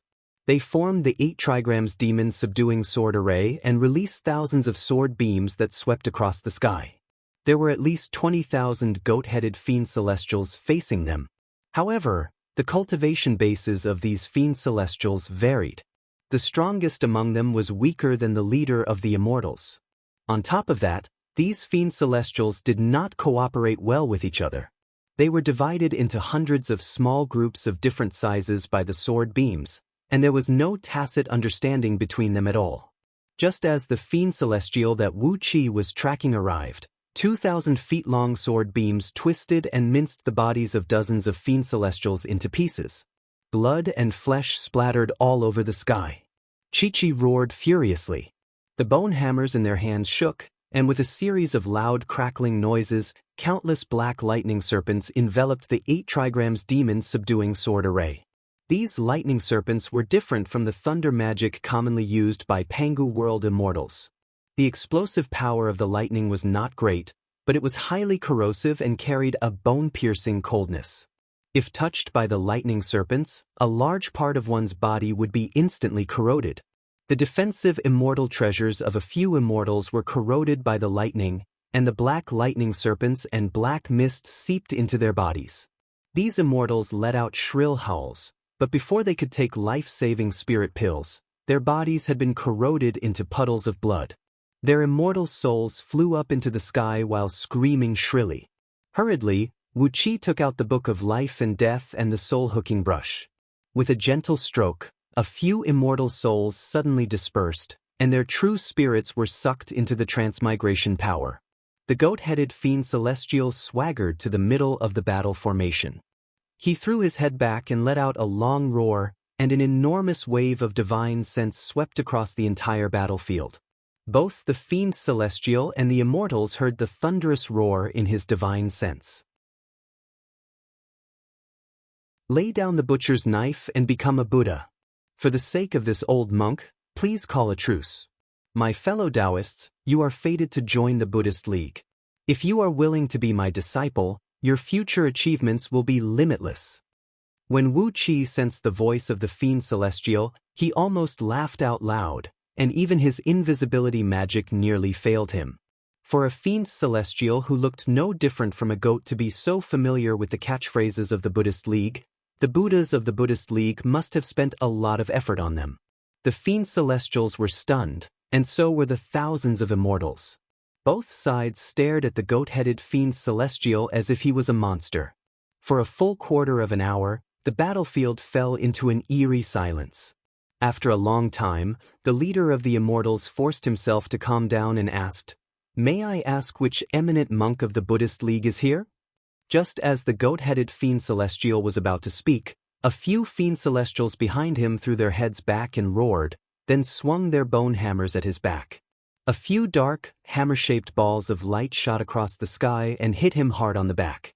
The balls of light exploded, shrouding the fiend Celestial in black smoke and electric snakes. Then, a golden light suddenly shot out from the black smoke. A bright and clear golden flame surrounded the fiend Celestial, while the light of Buddha burned away the black smoke and electric snakes. The goat-headed fiend Celestial slowly turned to his stunned brethren and cried out in a low voice, "Lay down the butcher's knife and become a Buddha. If you can't, then die."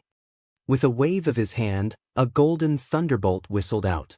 Amidst the deafening sound of thunder, the few fiend Celestials were blown into specks of golden light. A ferocious and brutal aura spread out of the goat-headed fiend Celestial, and wherever it went, over 20,000 goat-headed fiend Celestials dropped to their knees and bowed respectfully to him. The fiend Celestial nodded in satisfaction, then turned to the thousands of immortals and said, "Never mind, you don't have a great fate with the Buddhist League. Entering my belly and becoming my food is also your fate with the Buddhist League.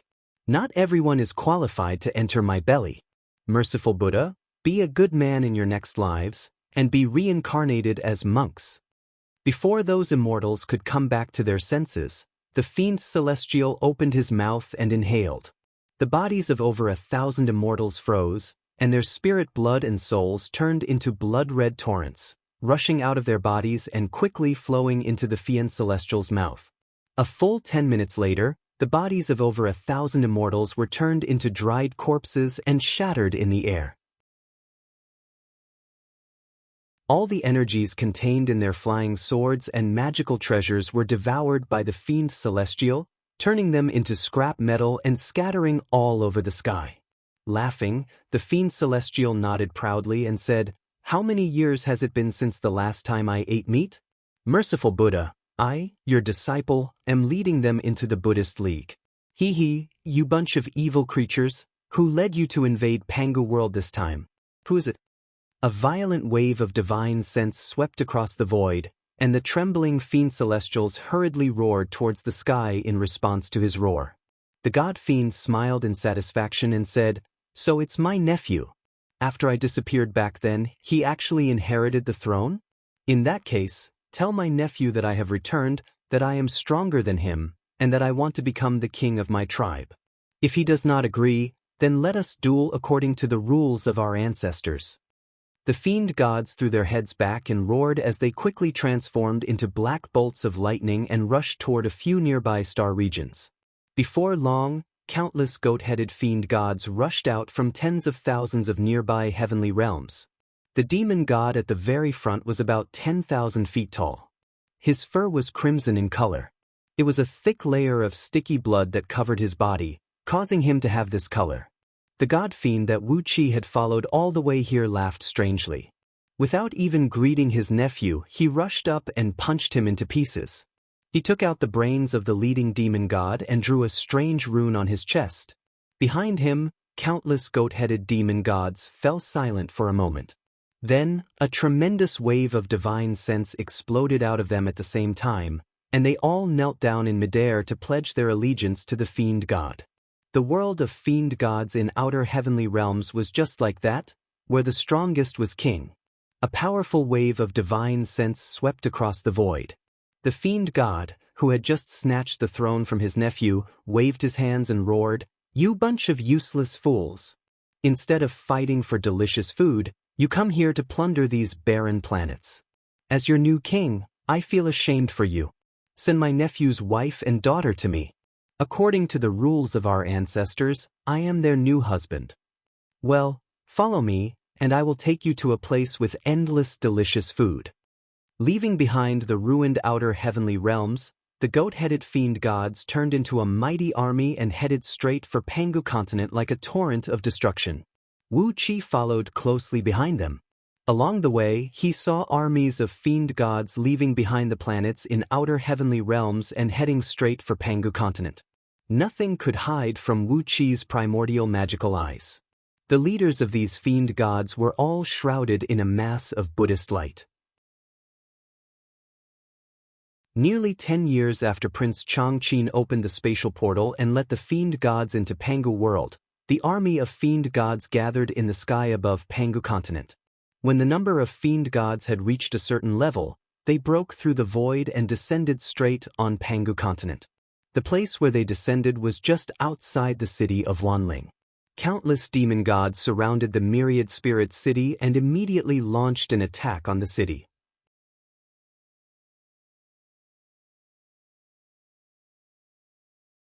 Chapter 10:15. The city of Wanling was surrounded by an army of fiend gods. Outside the 4 city gates, countless fiend celestials formed a black carpet that covered every inch of land. Even the high-ranking immortals who guarded the city gates couldn't see the limit of these fiend celestial carpets, even when they used all kinds of divine abilities and magic to look out for hundreds of thousands of miles. High up in the sky, dark clouds formed by dozens of fiend gods blanketed the entire city. Because there were too many of them, the sun was blocked by their thick clouds, and only the bright immortal light emitted by the city itself illuminated the surroundings. When the immortal light, as clear as water, shone on everyone, the people of the Ling dynasty in the city felt a chill in their hearts, as if they were soaked in ice water. As for the underground of the city, countless fiend gods who were good at burrowing underground were doing their best to attack the city's underground defenses.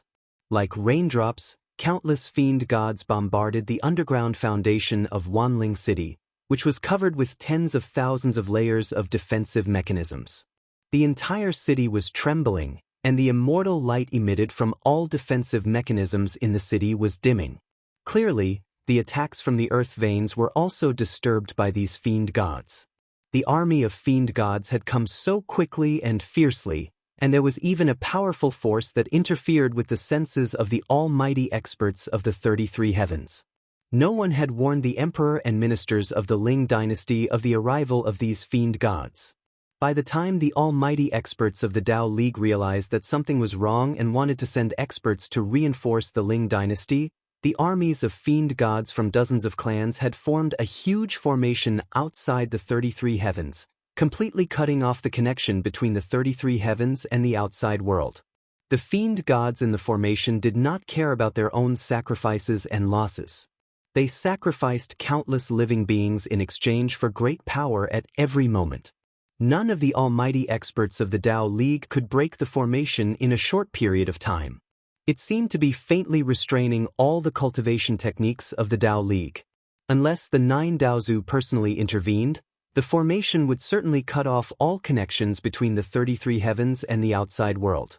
However, according to the agreement between the Wahuang clan and the other Tao integration stage mighty figures, the 9 Daozu were not allowed to attack unless they wanted to be attacked by the other mighty figures. That would undoubtedly be a disaster for the Tao sect, and the 9 Daozu might be sealed forever. Having lost the reinforcements of the celestial court, the city of Wanling was besieged. The great Ling dynasty could only rely on their own strength to survive this disaster. Either they annihilated all the fiend celestials outside the city, or they held out until the Tao sect's reinforcements arrived. With the methods of the 33 Heavens Supreme Elders, reinforcements would definitely arrive. It was only a matter of time. Wu Qi had transformed into a hideous, ugly, 3-headed and 6-armed fiend celestial with 3 heads and 6 arms, sitting lazily on a strange mount that looked like a bull with a single horn and 6 legs. The mount was the one Wu Qi had just snatched after killing a fiend celestial who looked exactly like him. It looked inconspicuous, but its cultivation base was close to that of a gold immortal. However, the laws of the world it lived in were different from those of Pangu world. Despite its strong cultivation base, the Black Bull's intelligence was still not developed, and it was still a beast through and through. Looking down at the splendid and magnificent city of Wanling, Wu Qi looked up into the sky and carefully sensed the powerful restrictive spell that completely cut off Pangu continent's connection with the outside world. He raised his 6 arms with a smile, and 6 dazzling bolts of black lightning gradually condensed in his palms.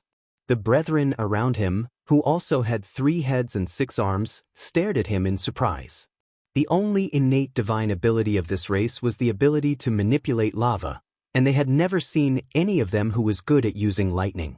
The endless aura of thunder from hundreds of millions of miles in all directions quickly gathered toward the bolts of lightning in Wu Qi's palms. A quarter of an hour later, Wu Qi had used all his strength to condense 6 black thunderballs, each the size of a human head. Then, he calmly threw them down toward the city of Wanling. 6 beams of black light tore through the void and killed tens of thousands of unlucky fiend celestials from outer domains below Wu Qi along the way.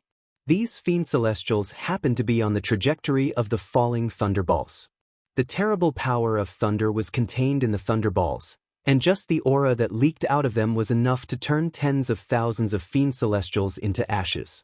In the sky above Myriad Spirit City, a dense cluster of green lotuses rose up into the sky. Each lotus released a beam of immortal light that shot into the sky, converging into a dense cloud that shielded the 6 thunderballs. Through the cloud that was 100 miles thick, it could be seen that 360 immortals in purple robes were standing in the sky above Thousand Spirit City, holding banners in their hands. They were dancing in a formation in a mysterious pattern in the sky. Thousands of powerful formation banners and gates were floating around them, spurting out green clouds that looked as vigorous and agile as dragons. 6 restrictive spells, destroy. Wu Qi casually pointed his finger out. Just as the 6 thunderballs were about to touch the cloud, they suddenly converged inwardly. Very strangely, the black thunderballs turned into a sheet of pale white. Amidst the deathly pale thunderbolt, an extremely dazzling black ancient rune, which seemed to have been branded directly on the soul of the witness, flashed and disappeared. The twisted rune represented the power of destruction in the heavenly Tao, and was the source of all the power of destruction. A crisp noise rang out as the cloud that was hundreds of miles thick was easily shattered by the white thunderball. The thunderball plunged for hundreds of miles and exploded right at the heart of the formation formed by the 360 peak-level immortals. 3 loud buzzing noises rang out as 3 10-miles-long purple talismans emerged out of thin air. They were crafted with purple immortal jade and shone with a dazzling light that illuminated the entire sky. The white thunderballs were tightly bound by the immortal light emanated from the talismans, and a cloud vortex in the shape of a Taiji symbol slowly emerged between the talismans, as if it were about to devour the thunderballs. Explode! Wu Qi waved his hand coolly and cried out softly. The first thread of innate thievery energy invisibly penetrated the 3 talismans and stole all the immortal energy contained in them. The dazzling talismans dimmed abruptly, while the thunderballs exploded soundlessly. A white light that symbolized death blanketed the entire Myriad Spirit City. A terrifyingly high temperature swept out, and the trillions of celestial fiends outside the city wall vanished without a trace amidst the white light. An enormous amount of virtues fell from the sky, but before they could touch the ground, Wu Qi had already cast a mighty divine ability and stored all the virtues into his sleeve. The 3 defensive talismans crafted by Daozu were shattered, and the first defensive mechanism of the Myriad Spirits city was gone. The thunderballs unleashed by Wu Qi with all his strength swept across the entire Myriad Spirits city with an unstoppable aura of destruction. A series of terrible explosions rang out from the white light, and 99% of the defensive mechanisms in the city were shattered by Wu Qi with just one strike. The white light faded away, and the Myriad Spirits city appeared in front of everyone with black smoke billowing out of it. Myriad Spirits city used to be as magnificent as an immortal realm, but after Wu Qi's strike, more than 90% of the buildings in the city had collapsed. Crumbled palaces, pavilions, and cracked tiles could be seen everywhere. Some of the defensive mechanisms were destroyed by the tremendous force, but the core of the formation that powered them was still running. Violent energies rushed out of the underground energy veins, ripping open tens of thousands of holes of various sizes on the surface of the massive Myriad Spirit city. Except for the Myriad Spirits Palace, which was still protected by 3 layers of soft immortal light, the entire Myriad Spirit city was completely exposed to all the celestial fiends. After a brief moment of silence, a deep and frenzied howl rang out as countless celestial fiends threw themselves at the city. The soldiers of the Ling dynasty in the city struggled to their feet and quickly formed into battle formations of various sizes, shouting the slogan of "Fight to the death" as they blocked all the major roads in the city. 9 blue talismans flew out of the Myriad Spirits Palace in a row. An immense pressure swept out in all directions, turning the area tens of thousands of miles around the city into a no-fly zone. No one below the realm of Tao breaking could fly, unless their strength had reached the Tao breaking realm. The 9 blue talismans were made by Liu Bang, whose face was pale. They were the trump cards given to him by his father, the Big Dipper Emperor. Not only were they extremely powerful space-restricting talismans, but they also had all kinds of unimaginable defensive powers. The Big Dipper Emperor had personally gone to the Dao Yuan Palace and asked the 9 Daozu for them. Later, when Liu Bang stood out among the many sons of the Big Dipper Emperor, he was rewarded with these talismans. Hundreds of Tao-breaking fiend gods, who had nothing to do with the Buddhist League, swooped down. They did not use any divine abilities or mystic arts, but kept their huge bodies tens of thousands of feet tall. They waved their fists and punched the immortal light unleashed by the talismans with all their might. The immortal light rippled, but it remained unbreakable. These fiend celestials were not discouraged. They kept shouting orders to their clansmen to attack Myriad Spirit City, while they persevered and attacked the various restrictions outside Myriad Spirit's palace. Countless fiend gods rushed toward the city excitedly. Their eyes were fixed on the soldiers of the Ling dynasty, who had lined up in battle formations, drooling. Delicious meat, delicious blood, they could already smell the intoxicating aroma. In addition to the soldiers of the Ling dynasty, there were also countless Tao League immortals in the city, and even thousands of celestial lords from the celestial court. They were all delicious food. As the fiend gods were about to rush into the city, the ground in the streets and alleys of the city opened up, and countless huge statues of divine beasts made of rare alloys slowly rose from the ground. Some of the statues were stuck halfway up. It was obvious that the lightning bolt unleashed by Wu Qi had destroyed their mechanisms. In addition, the ground in some places had opened up, but there was no movement. It was obvious that the mechanisms in these places had long been damaged. More than 10,000 statues emerged from the ground, scattered in all directions around the city. As the crisp sound of a golden bell rang out, flames sprayed from the mouths of the statues at the same time. Shrill howls rang out as countless fiend gods near the city suffered heavy losses.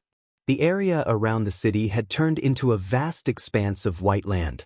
Joyful laughter rang out from all over the city. Wu Qi chuckled, then transformed into a breeze and flew out of the palace. After carefully studying the immortal light emanating from the 9 talismans in front of him, Wu Qi pondered for a moment, then carefully passed through them.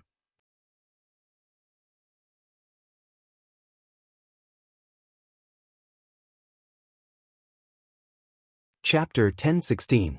The immortal light emitted by the 9 talismans was as clear as water, and the extremely pure immortal energy of the Tao League was filled with an extreme repulsive force. Any kind of energy would be mercilessly wiped out by this immortal energy, and even immortal energy cultivated from the same scriptures of Tao League would trigger the talisman's warning. Wu Qi withdrew all his aura and carefully transformed all his magic power into the same fluctuation as the immortal energy of the extreme attribute emitted by the talismans. Like a drop of water, he passed through a thick water curtain and entered Wanling Palace without a sound.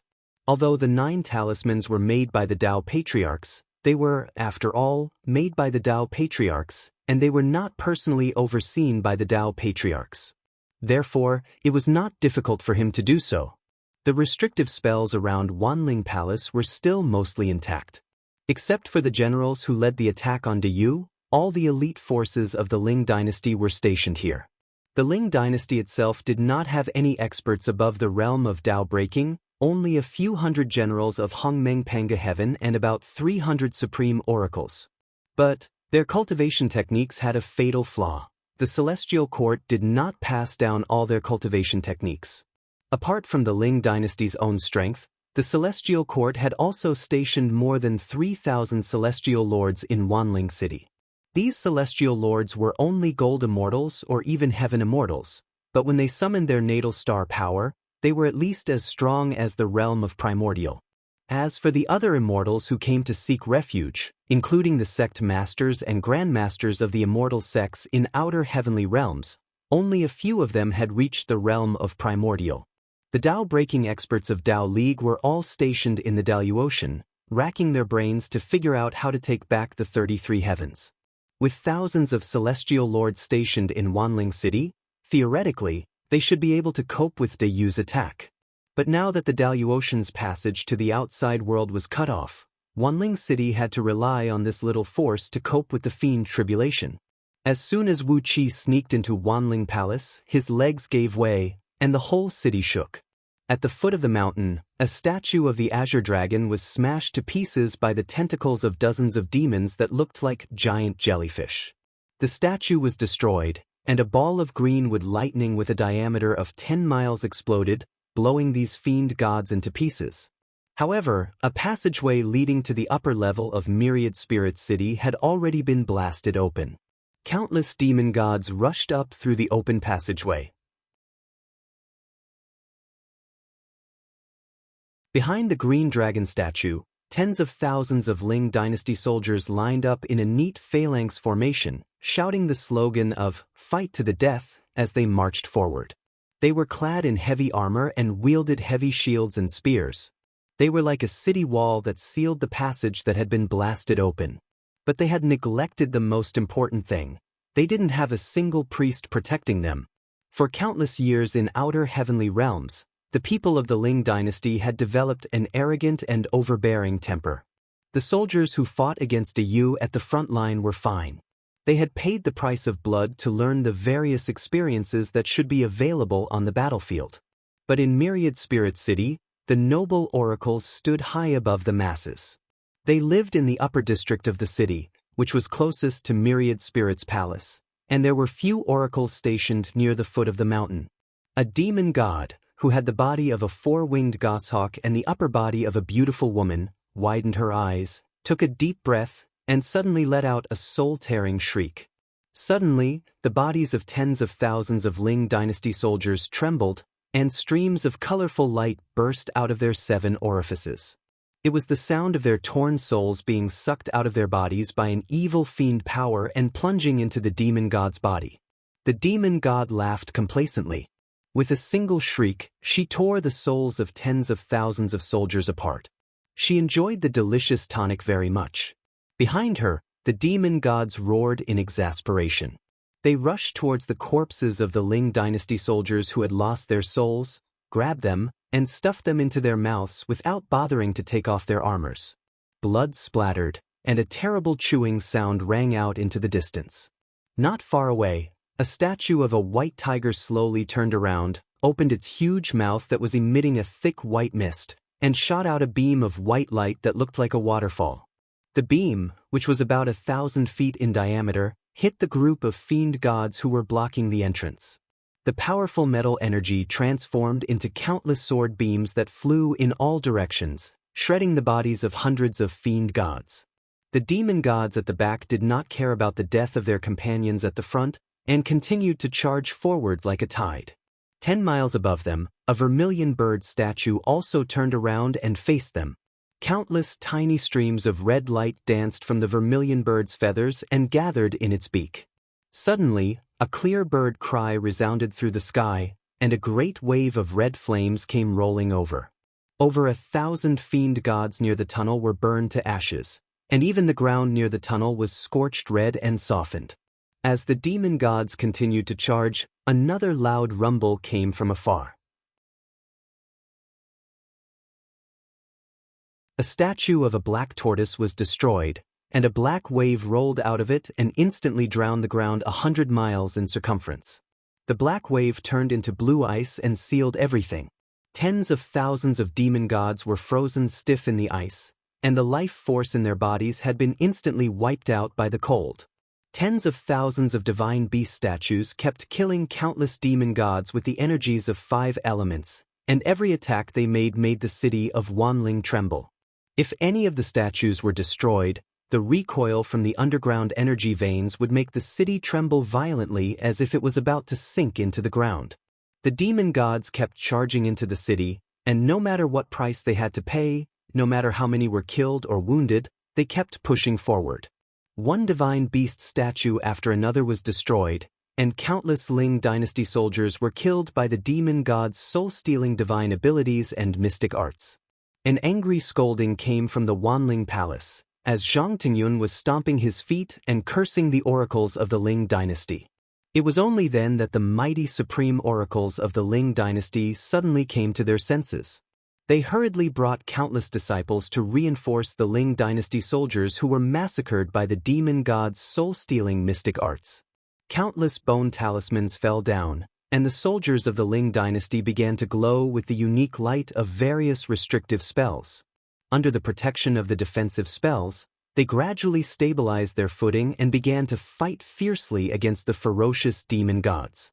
Driven by some mystic arts, the soldiers of the Ling dynasty, who had become valiant and fearless of death, fought the demon gods with great vigor. Relying on the powerful restrictive spells of flight unleashed by the 9 talismans, these soldiers managed to fend off the attack of the demon gods in the streets, alleys, and all the traffic arteries of the city of Wanling. But even though the demon gods had suffered a great loss, the number of demon gods outside the city was still endless, with no end in sight. Their numbers did not seem to be decreasing at all. On the contrary, the living forces in the city were constantly being depleted. Cries and howls could be heard everywhere. The mansions of the servants in the city with low cultivation bases were broken through by the demon gods, and their masters fled to the higher grounds of the city under the protection of some mighty guards, leaving these servants to be devoured by the demon gods in all kinds of ways. Some demon gods liked bone marrow, some liked muscle, some liked blood, and some liked brains. As long as they fell into their hands, these servants would not be left with a single hair, because some demon gods liked to make clothes out of human hair. Hiding in the Wanling Palace, Wu Qi looked coldly at the miserable scene down below. His divine will locked onto the figures of some important figures in the palace, thinking about what he should do next. Originally, Wu Qi wanted the war between Yu, the Ling dynasty, and the Shizo dynasty to last forever. It would be best if it could last for 1 or 2 eons. He needed time to strengthen his forces, to have more Dao-breaking experts around him, or to train a few Dao-fusing experts. Otherwise, he would not have enough power to speak in Pangu world. However, the little trick of the 7th patriarch of the Buddhist League had suddenly broken the balance of the war, pushing the Ling dynasty to the brink of destruction. If the celestial court could not send reinforcements in time to kill these demon gods, once the Ling dynasty was destroyed, Yu would not be any better off. With these demon gods as the vanguard, the Shizo dynasty might be able to replace Yu, and by then, all the pressure would fall on the East Sea. These 7 old fellows are ruthless enough to hit the vitals directly. Those Daozu can only be more skillful than them. Why hasn't there been any movement yet? Wu Qi frowned. Disguised as an ordinary guard, he carefully moved through the chaotic Wanling Palace. How should he deal with this? If he wanted the war to return to a stalemate, Wu Qi had to help the Ling dynasty overcome this difficulty.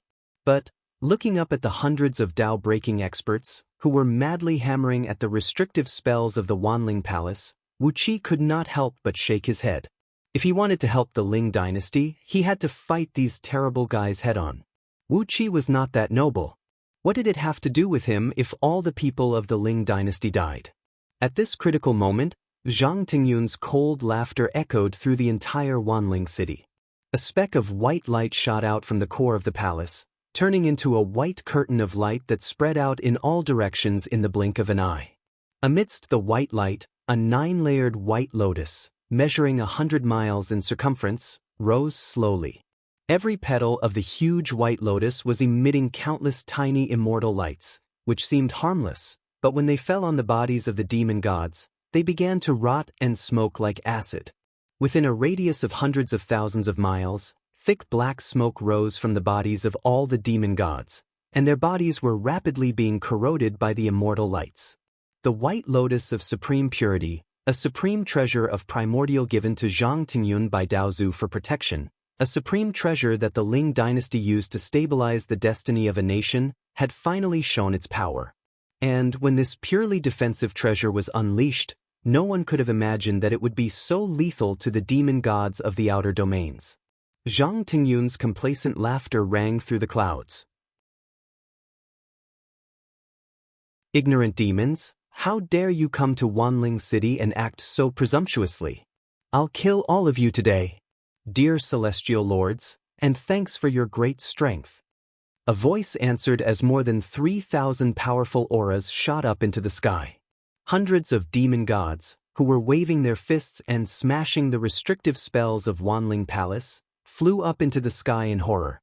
For one thing, the pressure from the white lotus of supreme purity was too much for them to bear, and for another, the 3,000 auras were just too astonishing.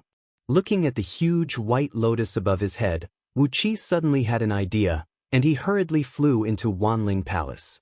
In a heavily guarded great hall of Wanling Palace, Zhang Tingyun had a white lotus above his head, constantly exerting his power to make the white lotus emit a dazzling light that illuminated the void. Wu Qi pondered for a moment, then transformed into a breeze and carefully approached Zhang Tingyun. The white lotus of supreme purity was a supreme treasure of primordial, and Wu Qi just happened to lack such a treasure.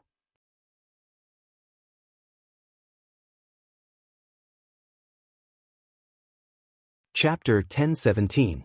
Zhang Tingyun stood in the hall, his eyes gleaming with a ferocious light, his face contorted in a hideous manner. The white lotus of great purity floated above his head, its immortal light as clear as water could wash away all the dust in the surroundings, but it could not wash away the anger in his heart. Everything should go according to Daozu's plan. He, Zhang Tingyun, should rule over Pangu and become the human emperor of this world. With the help of the immeasurable merits, he would become the celestial emperor, and with the help of Daozu, he would fuse with the Dao, becoming immortal and supreme. This was a plan that Dao sect had been planning for many years. Logically speaking, there should not be any deviation. But why had the fiend celestial gods from other domains fought their way to the outskirts of Wanling City? But so what if you have fought your way here? What can a bunch of evildoers do to me?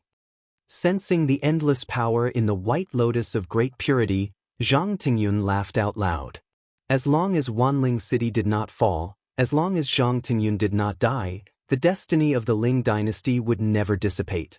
Once the reinforcements from Dao sect arrived, he, Zhang Tingyun, would control an army of trillions and sweep across the world. You can't snatch the throne of the human emperor from me, and you can't run away from that beauty in the East Sea. Zhang Tingyun laughed wildly, dancing with joy. Wu Qi, who had already approached Zhang Tingyun, raised his eyebrows and made up his mind. It was his business to covet the throne of the human emperor, but Wu Qi could not tolerate coveting Princess Zhang Lu. Instead of leaving a dangerous viper staring at him from the side, it was better to kill him as soon as possible. With a cold laugh, Wu Qi closed his eyes. Endless comprehension of the heavenly Tao was released from his divine soul, and his body disintegrated rapidly. Driven by the law of heavenly Tao, it turned into a faint immortal light and blended into the light emitted by the white lotus of great purity.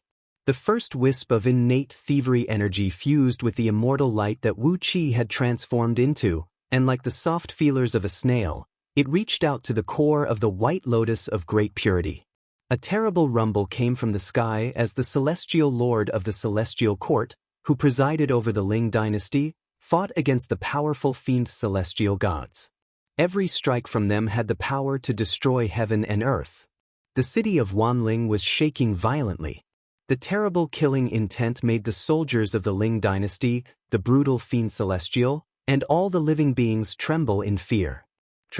And they wished they could find a hole to hide. All of the battles in Myriad Spirits City came to an abrupt end, leaving only the thousands of mighty figures in the sky engaged in a fierce battle.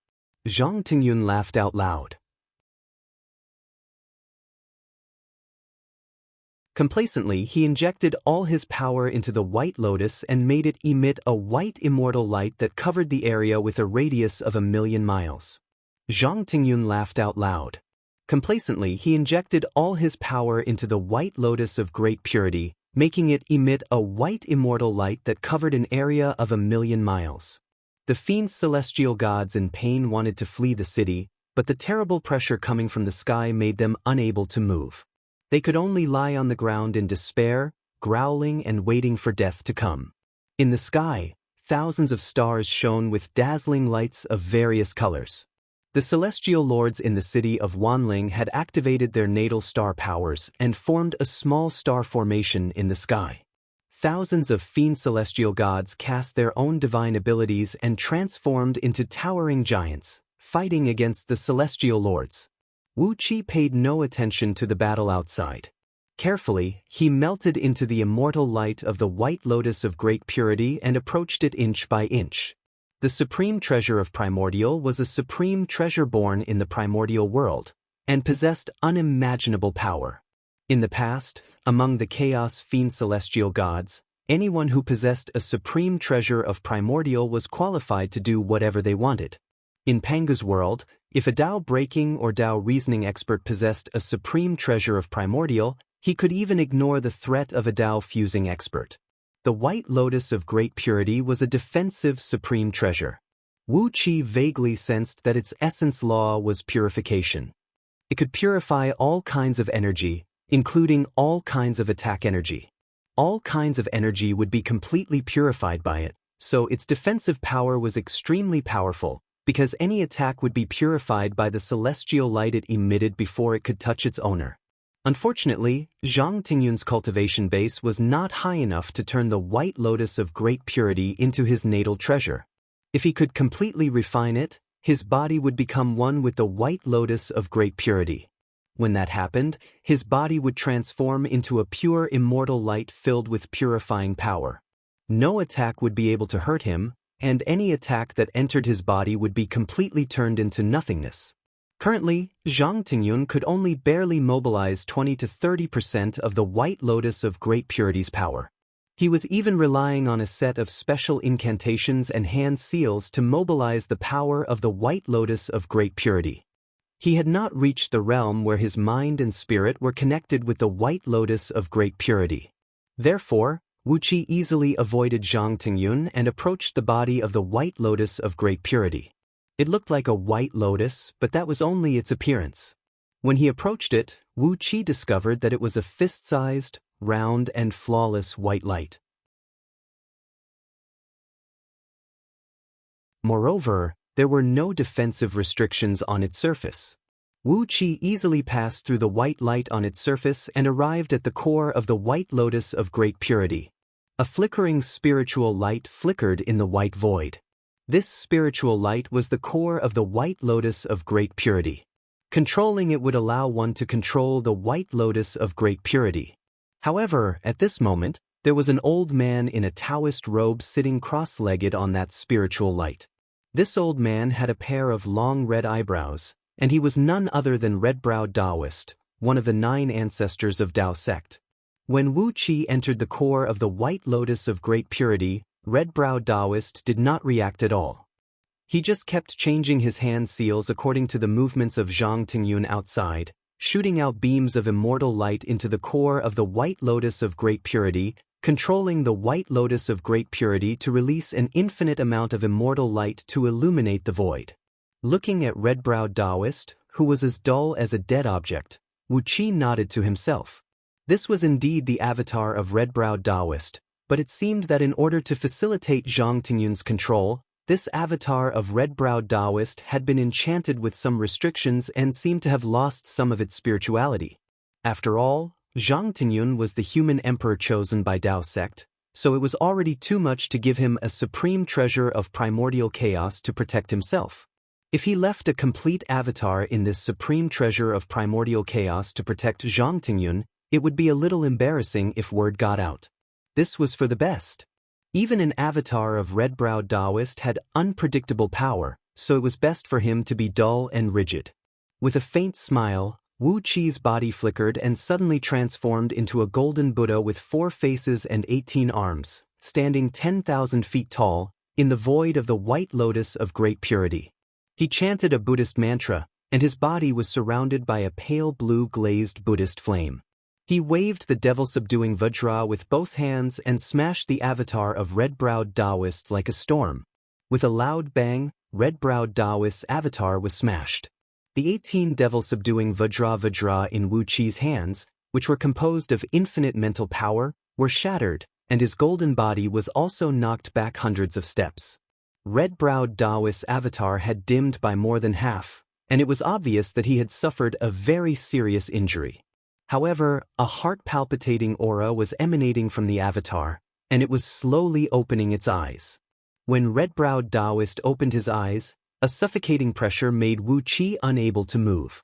It was just a wisp of his avatar, but the power it possessed was almost equivalent to all of Wu Qi's magic power.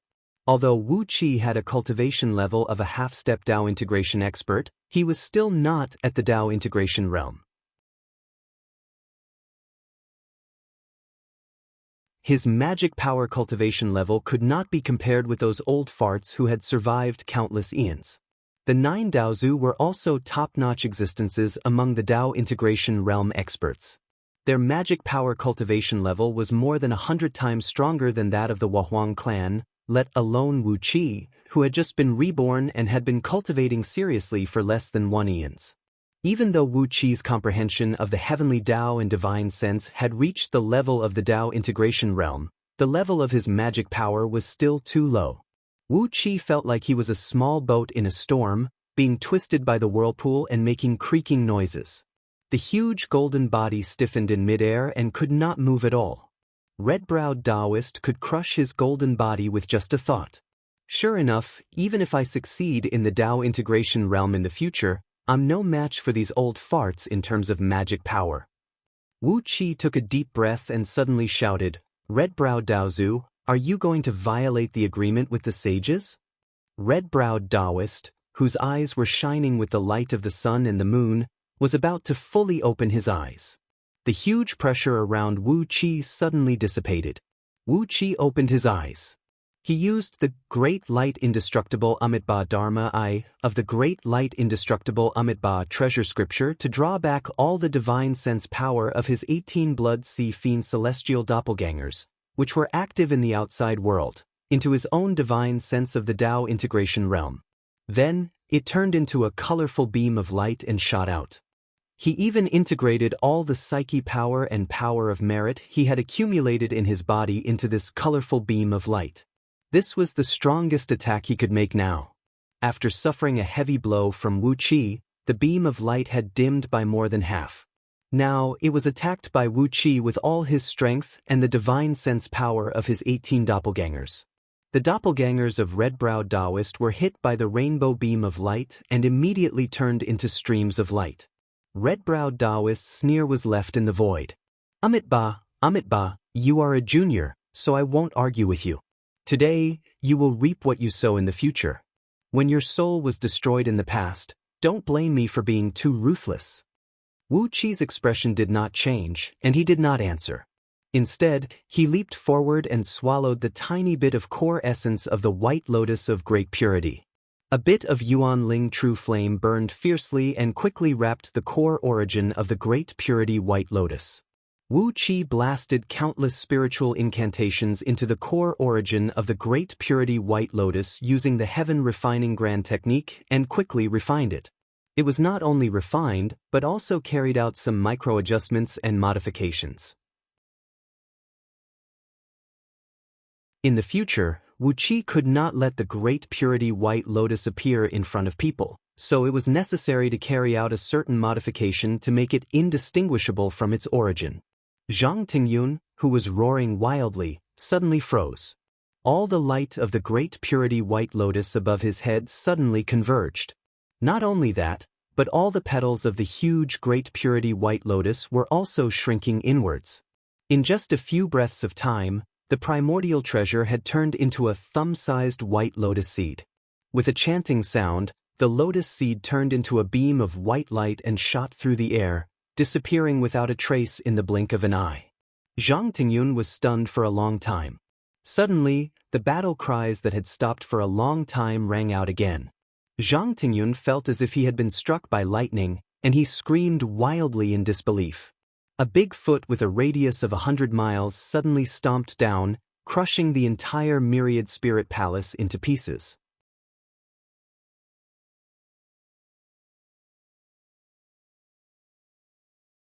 Chapter 10:18.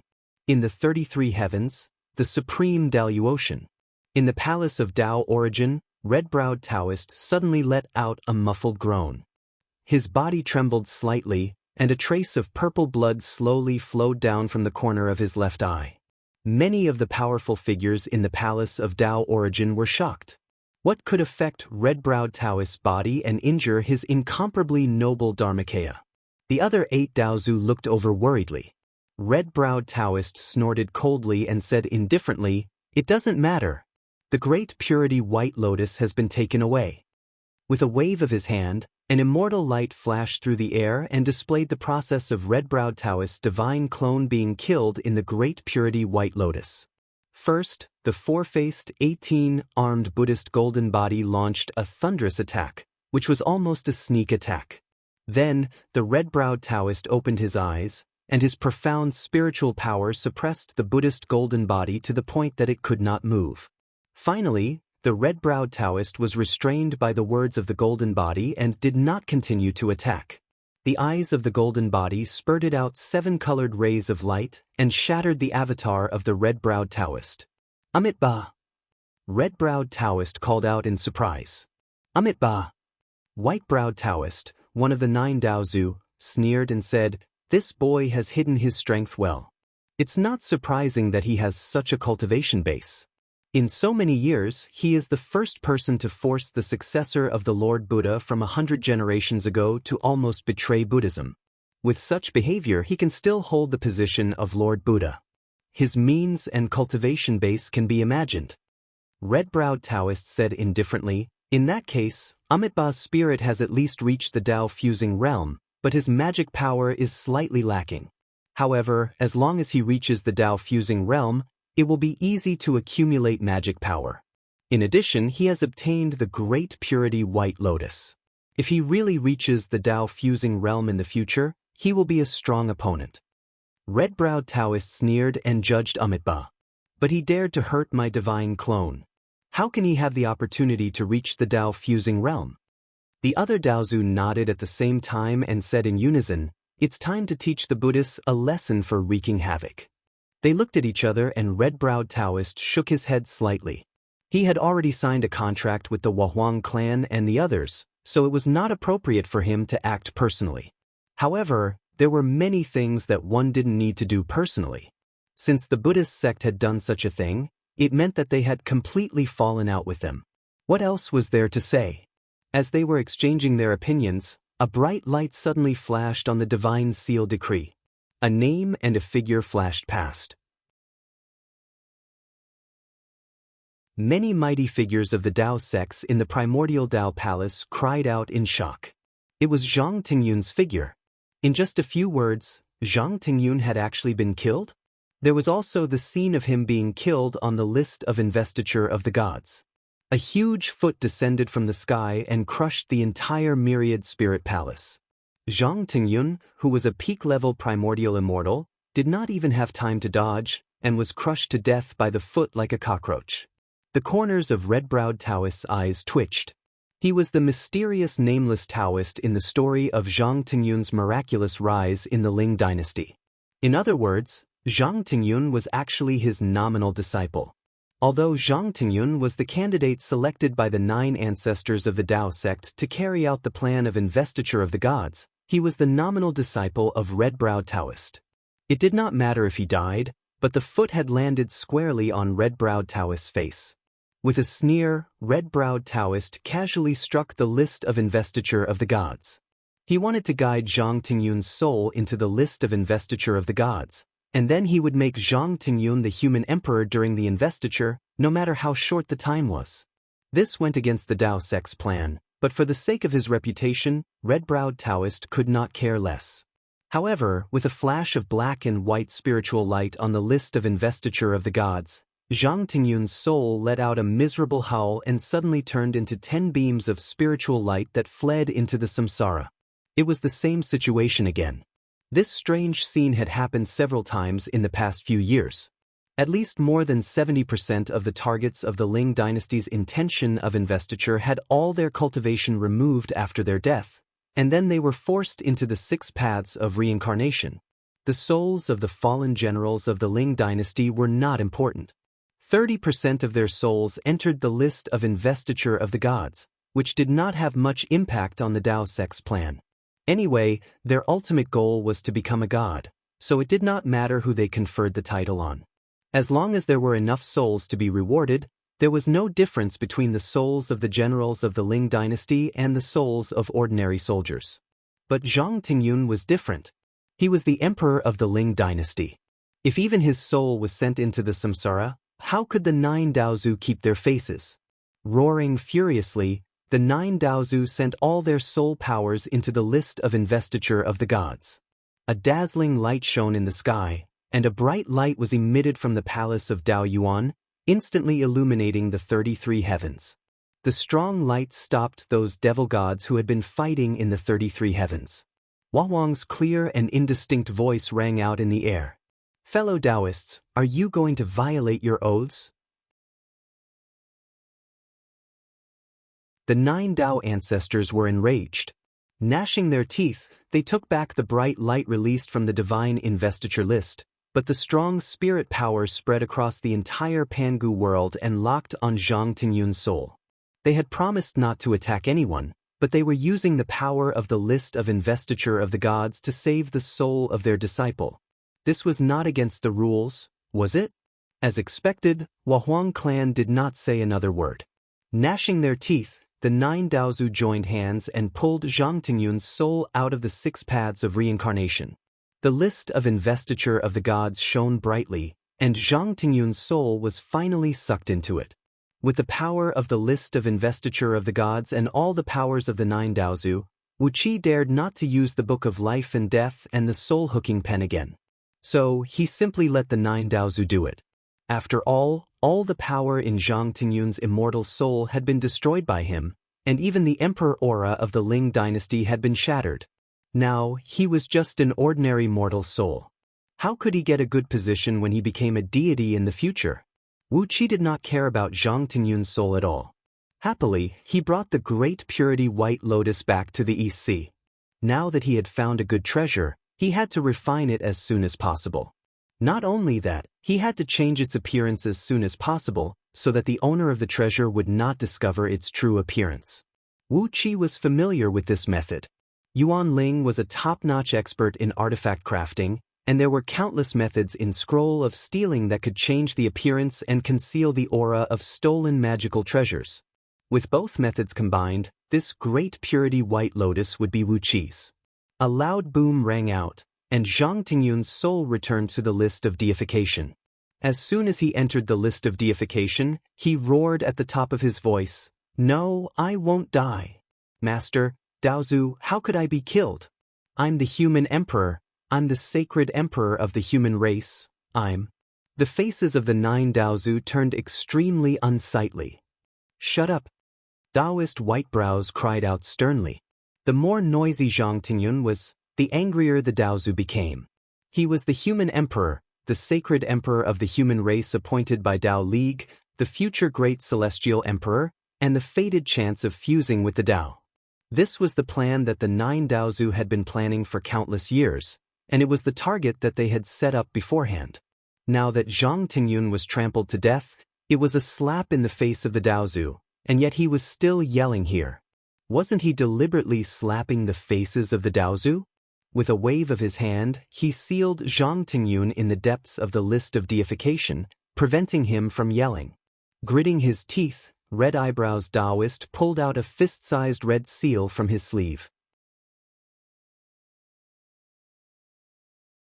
It was square and surrounded by countless faintly discernible fire dragons. He handed the seal to his first disciple, Reverend White Sun, and shouted, "White Sun, take this fire dragon seal and kill all the demons outside.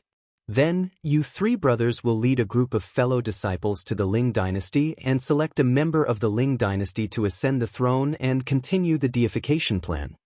Reverend White Sun, who had delicate features and looked like a virgin, bowed and received the fire dragon seal, then strode out of the Daoyuan palace with a gloomy face, turned into a beam of golden light, and rushed out of the Daoyuotian palace. The fire dragon seal was one of the natal magic treasures refined by Red Eyebrows Taoist. It was not only a supreme treasure of primordial chaos, but also the most terrifying killing weapon among all the supreme treasures of primordial chaos.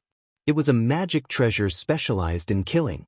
Compared with the purely defensive Great Purity White Lotus, the lethality of the fire dragon seal was at least 1,000,000 times greater. Red Eyebrows Taoist had only lent his natal magic treasure to his disciples, so it could not be considered as him personally taking action. Naturally, he did not violate the agreement of the Tao fusing experts. Seeing Reverend White Sun rush out of the Daoyuotian palace, Red Eyebrows twitched.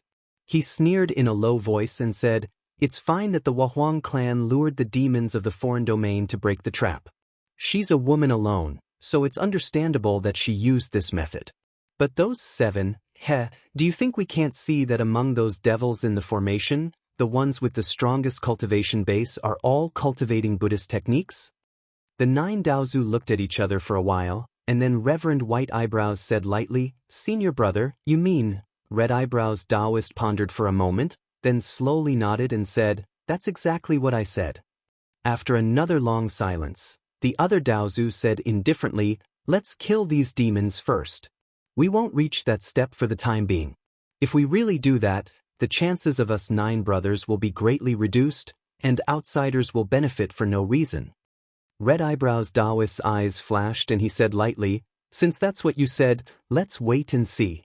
But if the Buddhists continue to violate the agreement, then, the 7 of them have enjoyed countless benefits over the years through our hands, so we must make them spit it out." After a long silence, Red Eyebrows Taoist said in a gloomy voice, "That's true. Let's see what they want to do. Let's start with proper means first." The 9 Daozu's cold eyes swept over the many powerful figures in the hall.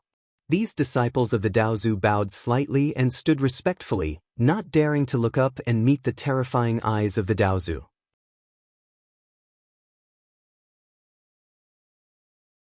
Everyone knew that since the Wahuang clan had planted people in the Tao League, who could say that there were no reincarnated powerful figures in the Buddhist League. If they made the slightest mistake and caused the Daozu to misunderstand them, it would lead to a disaster. It was just that everyone was curious. What did the 9 Tao ancestors mean by saying such brainless words? Did they have any other tricks up their sleeves? Putting aside the chaotic thoughts of the people in the Daoyuan palace, when Reverend White Sun walked out of the Daoyuotian palace with the fire dragon seal in his hand, countless demons immediately rushed over like flies that smelled blood. Reverend White Sun sneered and casually wiped the fire dragon seal. A dragon's roar rose into the sky, and a boundless flame enveloped the entire 33 heavens. Countless translucent dragon shadows danced rapidly in the flame, and the resounding dragon roars shattered the bones and flesh of countless demons. All the demons that invaded the 33 heavens were reduced to ashes, and the Taoist immortals who were fighting the demons in the 33 heavens cheered. A terrible killing intent swept over as several demon god leaders stared at Reverend White Sunday.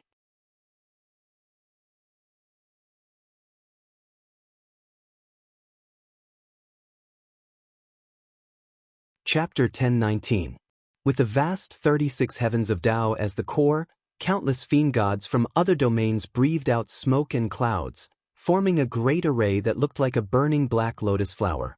The 36 days were the pistils of the lotus, the array was the lotus petals that were closing, and the powerful fiend celestial leaders were the crystalline dewdrops on the petals. Wherever they went, they brought death and terror with them. Before Reverend White Sun walked out of the Daluocean, countless Tao immortals and fiend gods from other domains were fighting in the 33 heavens. They fought for every inch of land in the 33 heavens. Golden and purple immortal blood and multicolored fiend god blood sprayed all over the 33 heavens. After the almighty experts of Tao joined the battle, the immortals gained the upper hand in the battle against the fiend gods. They methodically reclaimed the lost land in the 33 heavens. But when the fiend god leaders arrived and formed a great array to surround the 33 heavens, the situation took a sharp turn for the worse. The fiend gods in the 33 heavens seemed to have taken stimulants, and their combat strength soared. Tao was completely cut off from the outside world. Tens of millions of immortals formed a massive array of Tao, such as the demon suppression array, demon slaying array, demon trapping array, and so on. There were at least millions of arrays, ranging from 1 origin and 2 polarities to 7 stars and 8 trigrams. Almost all the essence of Tao's arrays could be seen here. They formed arrays to attack the fiend god array that surrounded the 36 heavens, but every time they tried, it was in vain.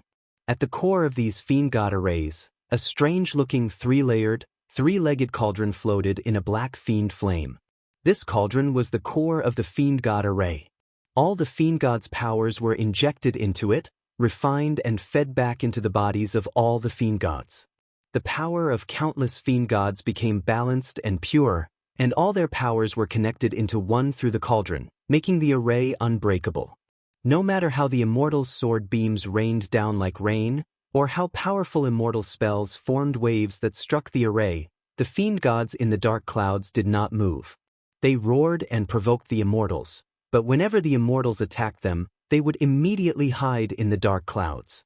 The huge demon god array slowly rotated like a nebula. The closer it was to the core of the 3-layered, 3-legged cauldron, the faster it rotated. In the core, the black clouds rotated trillions of times in a snap of a finger, while the outermost layer of the demonic god array rotated at a speed of less than 1 revolution per day. The huge formation was like a whirlpool with countless blades, shattering all the invading energy from the outside world. The Tao Gates immortals had been attacking the formation for several days, but to no avail. This strange array was like a piece of sticky candy. It was extremely flexible and tough, and it firmly sealed the 33 heavens. When perfected White Yang appeared, the scarlet flames released by the fire dragon seal nearly instantly wiped out all the foreign fiend celestials in the 33 heavens. Nearly 1,000 fiend celestial leaders who presided over the array formation immediately roared into the sky. Several of the massive fiend celestials rapidly shrank their bodies and transformed into black bolts of lightning that charged at perfected White Yang. As the first disciple of red-browed Taoist, Reverend White Sun's current realm was the same as Wu Qi's. His understanding of the heavenly Tao was not as good as Wu Qi's, but his cultivation was 100 times stronger than Wu Qi's. After all, he was Dao Zu's most qualified disciple. In the eyes of the fiend gods, Reverend White Sun was a delicious cake that exuded an incomparably sweet temptation. The cultivation bases of the fiend gods that rushed out had reached the Tao-breaking realm, but they could not control their bodies' instincts. They sprayed saliva all the way and rushed toward Reverend White Sunday. Reverend White Sun sneered. His left hand unhurriedly shot out a talisman. The white talisman emitted a dazzling flame, spitting out purple, green, and blue true flames that turned into a surging thunder tide that whistled forward, hitting the fiend gods. The fiend god that bore the brunt of the attack was a 2-headed fiend god with a heavy carapace on its back. It even had a huge hole in its chest and abdomen. However, these fiend gods had strong bodies and extremely tenacious vitality. They ignored the wounds on their bodies and rushed toward Reverend White Sun while laughing wildly. The fiend god, whose chest had been blown open, opened his two mouths and lunged toward Reverend White Sunday. One of his mouths spewed out a pitch-black flame, while the other spewed out a white icy mist. The two opposing auras of extreme cold and extreme heat tangled together, transforming into a vast expanse of black and white sand that blotted out the sky and the earth. Reverend White Sun's 8 trigrams immortal robe emitted a golden glow, firmly blocking the bombardment of the countless black and white sand. At the same time, another fiend god wielded a heavy ghost head pestle and smashed it on Reverend White Sunday. However, it was also blocked by the golden glow emitted by the immortal robe. However, the power of the pestle was extremely fierce. Reverend White Sun could not stand steadily, and the cloud under his feet drifted backward uncontrollably. Meanwhile, the other 3 fiend gods darted behind Reverend White Sun at the same time and opened their mouths together. Amidst the whistling of the wind, a gust of black, white, and red wind transformed into a hurricane that swept over and pushed Reverend White Sun toward the formation that surrounded the 33 heavens. "Oh no!" cried red-browed Daozu in the palace of Dao Origin. But he was too late to save Reverend White Sun, and could not do anything. He could only watch helplessly as the few fiend gods threw him into the formation with tacit understanding. In the spirit cave beneath the East Sea City, Wu Qi, who was watching the commotion with his divine sense, smiled. While Princess Zhonglu and the others were slaughtering fiend gods from outer domains with the fiend-slaying sword formation of Xinyuan, Wu Qi, who had returned to the East Sea alone, was holding the supreme pure one white lotus in his hand. All the natural energy gushing out of the pyramid in the center of the spirit cave was absorbed by the lotus. Then, Wu Qi breathed out the Yuan Ling true flame and wrapped it up, gradually transforming it into an ordinary 7-storied pagoda. With primordial violet energy, Wu Qi condensed the 108,000 laws from the kaleidoscopic star core into an exact copy. Then he performed an incantation gesture and sent them into the pagoda transformed from the Supreme Pure One. Immediately, specks of light appeared on the surface of the pagoda, making the ordinary-looking white pagoda colorful and emanating a primeval aura. Watching the commotion in the 33 heavens with his divine sense, Wu Qi spent 80% of his attention on changing the appearance of the Supreme Pure One White Lotus. Reverend White Sun roared furiously as he was thrown into the formation of fiend gods. As soon as he fell into the formation, his body was pulled tens of thousands of miles into the center of the formation by a tremendous and irresistible suction force. Countless fiend gods from outer domains burst into wild laughter at the same time. They raised their arms and activated their innate divine abilities at the same time. The innate divine abilities of all the fiend gods were sucked into the 3-layered, 3-legged cauldron at the center of the formation, then turned into countless black thunderbolts that shot towards Reverend White Sunday. Reverend White Sun could not move at all, like a fly stuck in a tree trunk, and the thunderbolts hit him accurately. The 8 trigrams immortal robe stirred up layers of clouds, and Reverend White Sun trembled like a sparrow in a storm. Then, with a crisp sound, the 8 trigrams immortal robe exploded, and half of Reverend White Sun's body was shattered by the black thunderbolts. It took billions of fiend gods to construct this formation to surround the entire 36 days of Dao League, and among them, there were over 1,000 fiend god leaders who had cultivated Buddhist cultivation techniques and reached the realm of Dao breaking.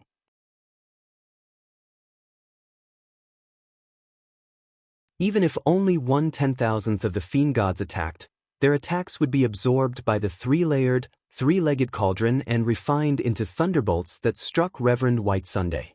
This was equivalent to nearly 100 opponents with the same level of cultivation as Reverend White Sun attacking him at the same time. How could he possibly resist? The pitiful 8 trigrams immortal robe was an innate spirit artifact, and now it was completely destroyed in the formation.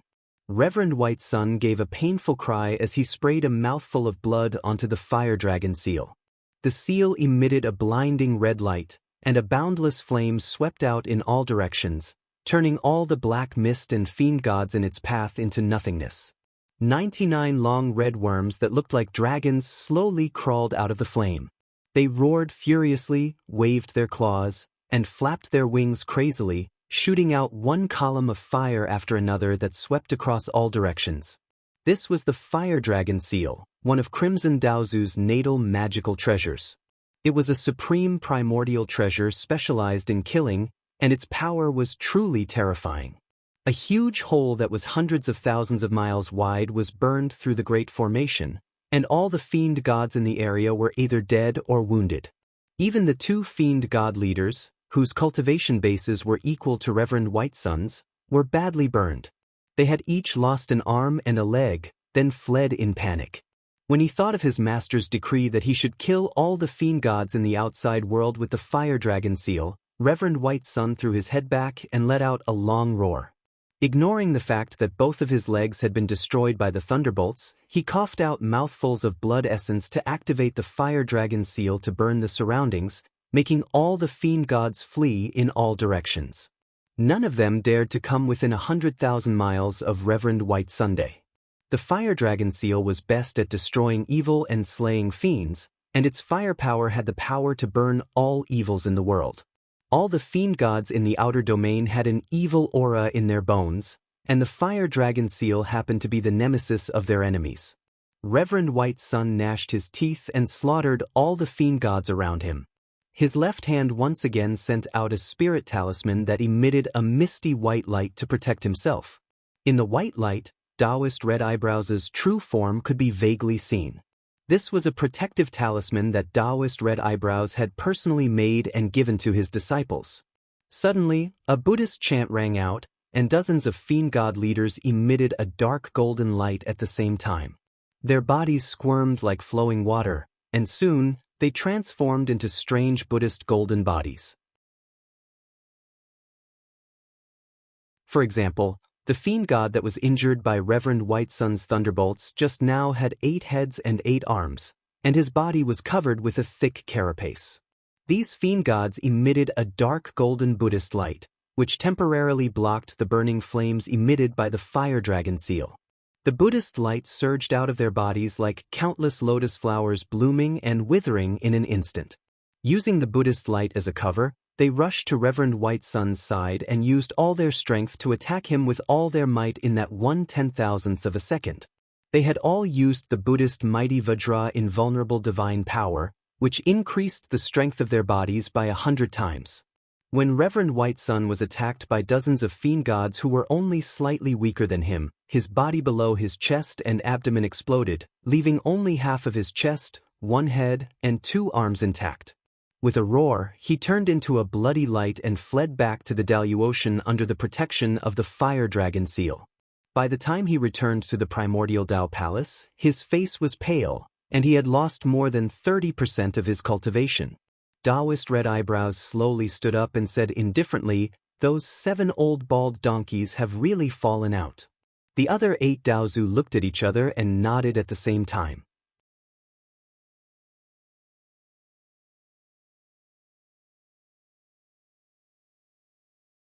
Chapter 1020. Outside the Daluocean, the celestial fiend who had revealed his golden body had severely wounded Reverend Bai Yang, but the 9 Daozu did not do anything, as if they had acquiesced to what had happened. Even all the immortals of the Dao League in the 33 heavens had retreated to the Daluocean. The boundless Daluocean had infinite space for these immortals to stay. All the surviving immortals and cultivators from outer heavenly realms had been teleported to the Daluocean through a special teleportation formation that had been urgently set up. Even those who had only the cultivation base of Jin Dan or had just stepped into the realm of Xiantian were eligible to enter the sacred land of the Dao League. Except for the immortals and cultivators on Pangu continent, all the other immortals and cultivators had fled to the Daluocean over the next 2 years. With the 9 Daozu guarding them, the crazy and brutal celestial fiends were not stupid enough to attack the Daluocean, for that was absolutely courting death. Even if the 9 Daozu could not do it because of their oaths, the Daluocean was, after all, the sacred land of the Dao League, where any of the restrictive spells could kill a Dao-breaking expert in a second. Who would dare to go in and have fun? The celestial fiend formation continued to besiege the continent for 36 days, but on Pangu continent, the army of celestial fiends had begun to wipe out the armies of the Ling dynasty. With the celestial fiend leaders who had practiced the cultivation techniques of the Buddhist League, the cruel and brutal celestial fiends did not do anything too outrageous to the common people of the Ling dynasty.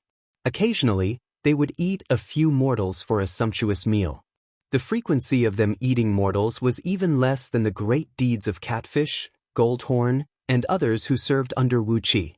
In comparison, the group of ferocious beasts under Wu Qi were the real celestial fiends. One immortal sect after another was conquered in the Ling dynasty, and countless immortals were imprisoned like livestock. With the help of some special celestial fiends, these immortals were bewitched by a terrible aphrodisiac, mated like animals in heat, and gave birth to a large number of children in just a few years. These children were taken away from their parents by the fiend celestials when they were young and were specially handed over to some carefully selected mortal families to be raised. When they grew up, they immediately began to cultivate immortal cultivation techniques. When Wu Qi received this information, he could not help but suck in a breath of cold air. The methods of the 7 patriarchs of Buddhism were truly ruthless. They actually raised immortals like livestock. The reason why these devil gods came to Pangu world was to devour blood and flesh power, and the blood and flesh power of immortals was undoubtedly the strongest. The energy essence of a heaven immortal was comparable to that of hundreds of millions of mortals, let alone a gold immortal. Instead of devouring the tasteless flesh and blood of mortals, it was better to raise immortals as food. Moreover, this was also a helpless measure to maintain the position of the demon leaders in their own race. Demon gods who were savage and acted on instinct might obey the orders of their leaders for a short period of time, but with delicious food in front of them, if they were not given a full meal for a long time, it was likely that these demon leaders would be killed by their own race. Providing them with food, providing them with enough food, and providing them with enough fragrant food was a necessary measure to stabilize the ruling power of these demon god leaders. If these demon leaders were killed by their own race, the 7 Buddhist patriarchs would become the biggest joke in the world. The army of fiend celestials had changed from the brutal and plundering appearance when they first entered Pangu continent.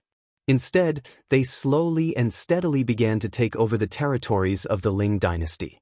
Carefully, they conquered one famed mountain after another and invaded one blessed land after another. Just like how mortals dug up field mice to make food, these fiend gods carefully cut open the blessed land and captured the immortals and cultivators from the immortal sects alive. Together with the immortal beasts and birds, they brought them to the farms they opened up. Wu Qi was constantly monitoring the movements of these fiend celestials with his divine sense. When he found the farms they had built, he could not help but sigh. These alien creatures from outer heavenly realms were really powerful, and the Buddhist League behind them was really ruthless. It was a vast area about the size of 3,000 EU provinces, mostly covered with mountains and forests. With great divine abilities, the fiend celestials had gathered all the energy veins under the land together, turning it into a blessed land with a concentration of natural energy only inferior to that of Yuxiong Plain. Then, they built a ring of rock walls around the area, 800 miles thick and 12,000 miles high. It was an appalling sight, and nothing so outrageous had ever existed on Pangu continent. The fiend celestials had built their own cave abodes inside the walls, dividing their living spaces according to their status and cultivation base. At the same time, the walls were equipped with extremely powerful restrictive spells. No one could fly within hundreds of millions of miles of the walls unless they had the cultivation base of a primordial immortal. In this vast area surrounded by the walls, which was equivalent to 3,000 provinces, cave abodes had been built on every mountain, and small abodes had been built in every forest.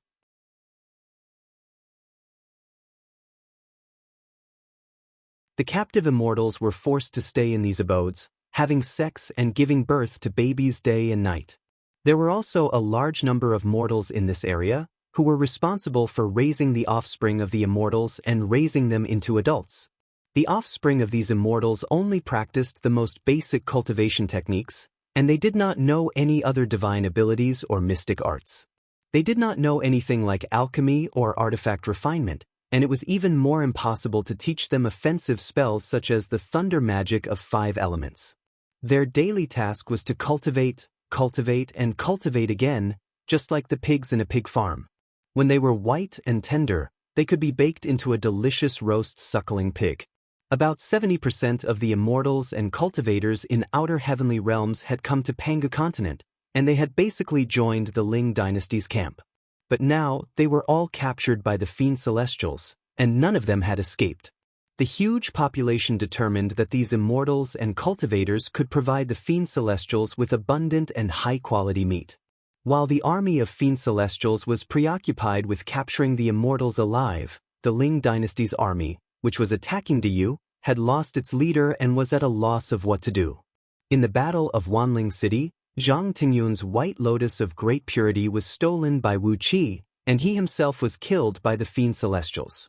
Daozu had sent his disciples to break through the formation of Fiend Celestials to reinforce the Ling dynasty, and also to select a few members of the Ling dynasty's imperial clan to take over the throne, so that the plan of investiture of gods could continue.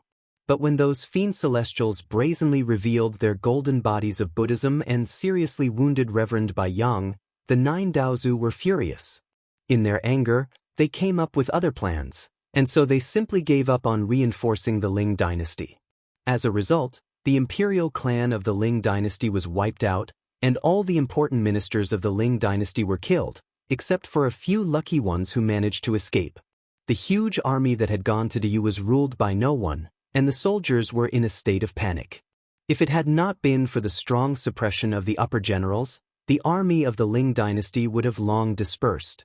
At this critical juncture, the army of the Shizo dynasty withdrew from Diyu, and they followed the Fiend Celestials and invaded the Ling dynasty. While the Fiend Celestials captured immortals and cultivators, the army of the Shizo dynasty attacked cities of all sizes and took them into their pockets. What the Fiend Celestials wanted were immortals and cultivators, and what the Shizo dynasty needed were mortals. The two worked together seamlessly.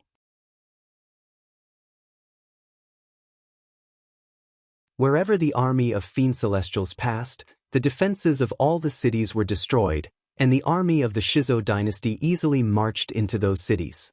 All the people abandoned the divine tablets of Daozu and replaced them with the tablets of Buddha. While the Buddhist League was busy seizing the territory and population of the Ling dynasty, Wu Qi did not stop his little tricks. Great Wu had also sent a large number of troops to sweep across the territory of the Ling dynasty near Great Wu, capturing countless people and bringing them back to Great Wu. The immortal sects of Great Wu even took the initiative to extend an olive branch to the immortal sects of the Ling dynasty. In just 2 or 3 years, at least hundreds of thousands of immortal sects of various sizes from outer heavenly realms had joined Great Wu and submitted to its rule. In addition to ordering Wu Tianming to send an army to make things worse for the Ling dynasty, Wu Qi had also mobilized the members of the dragons in the army of the Ling dynasty to spread rumors and stir up trouble, taking away a very large number of soldiers of the Ling dynasty. There were also generals loyal to the Ling dynasty who wanted to stop the members of the dragons, but without exception, they were all killed by the elders of the dragons who arrived in time. Under Wu Qi's orders, the members of the dragons not only took away the soldiers of the Ling dynasty, but also plundered their armaments and supplies, as well as the wealth and people of all the cities of the Ling dynasty along the way. It was Ao Buzan who was in charge of this matter. With the soul-splitting spear, the dark nether crystal bottle, and the green nightmare thunder hammer, Ao Buzan was arrogant and domineering. Along the way, he led a group of elders of the dragons and killed countless fiend gods who dared to stop him. In the end, he forced the fiend gods of the outer heavenly realms to turn a blind eye to the dragon's actions and let Ao Buzan wreak havoc on the land of the Ling dynasty. In any case, the fiend gods of the outer heavenly realms needed the flesh and blood of immortals and cultivators, while the East Sea needed the army and ordinary people of the Ling dynasty. At the same time, Ao Buzan also plundered the wealth of the people. For the time being, there was no conflict of interest between the two sides, so they reached a tacit balance. After a few years of messy destruction, The organized resistance of the Ling dynasty was completely annihilated by the army of the fiend gods. Countless immortals and cultivators were imprisoned as livestock in specially opened farms. The fiend gods even began to set up markets, relying on military merits or various rare resources to exchange for the flesh and blood of immortals and cultivators. According to their cultivation base and age, these immortals and cultivators were sold at a price of 1 tael per caddy. It was hard to describe how miserable they were. Meanwhile, Emperor Wugo personally led the army of the Shizo dynasty to guard the original land of the Ling dynasty. Countless monks of the Buddhist League preached the essence of the Buddhist League in all parts of the Ling dynasty, using various means to force the people of the Ling dynasty to worship the Buddhist League. The fiend gods used violent threats to intimidate the people of the Ling dynasty, while the Shizo dynasty, represented by Emperor Wugo, used conciliatory means to win them over. In just a few years, Emperor Wugo had merged the lands of the Ling dynasty and the Shizo dynasty into one, and the two dynasties were now united.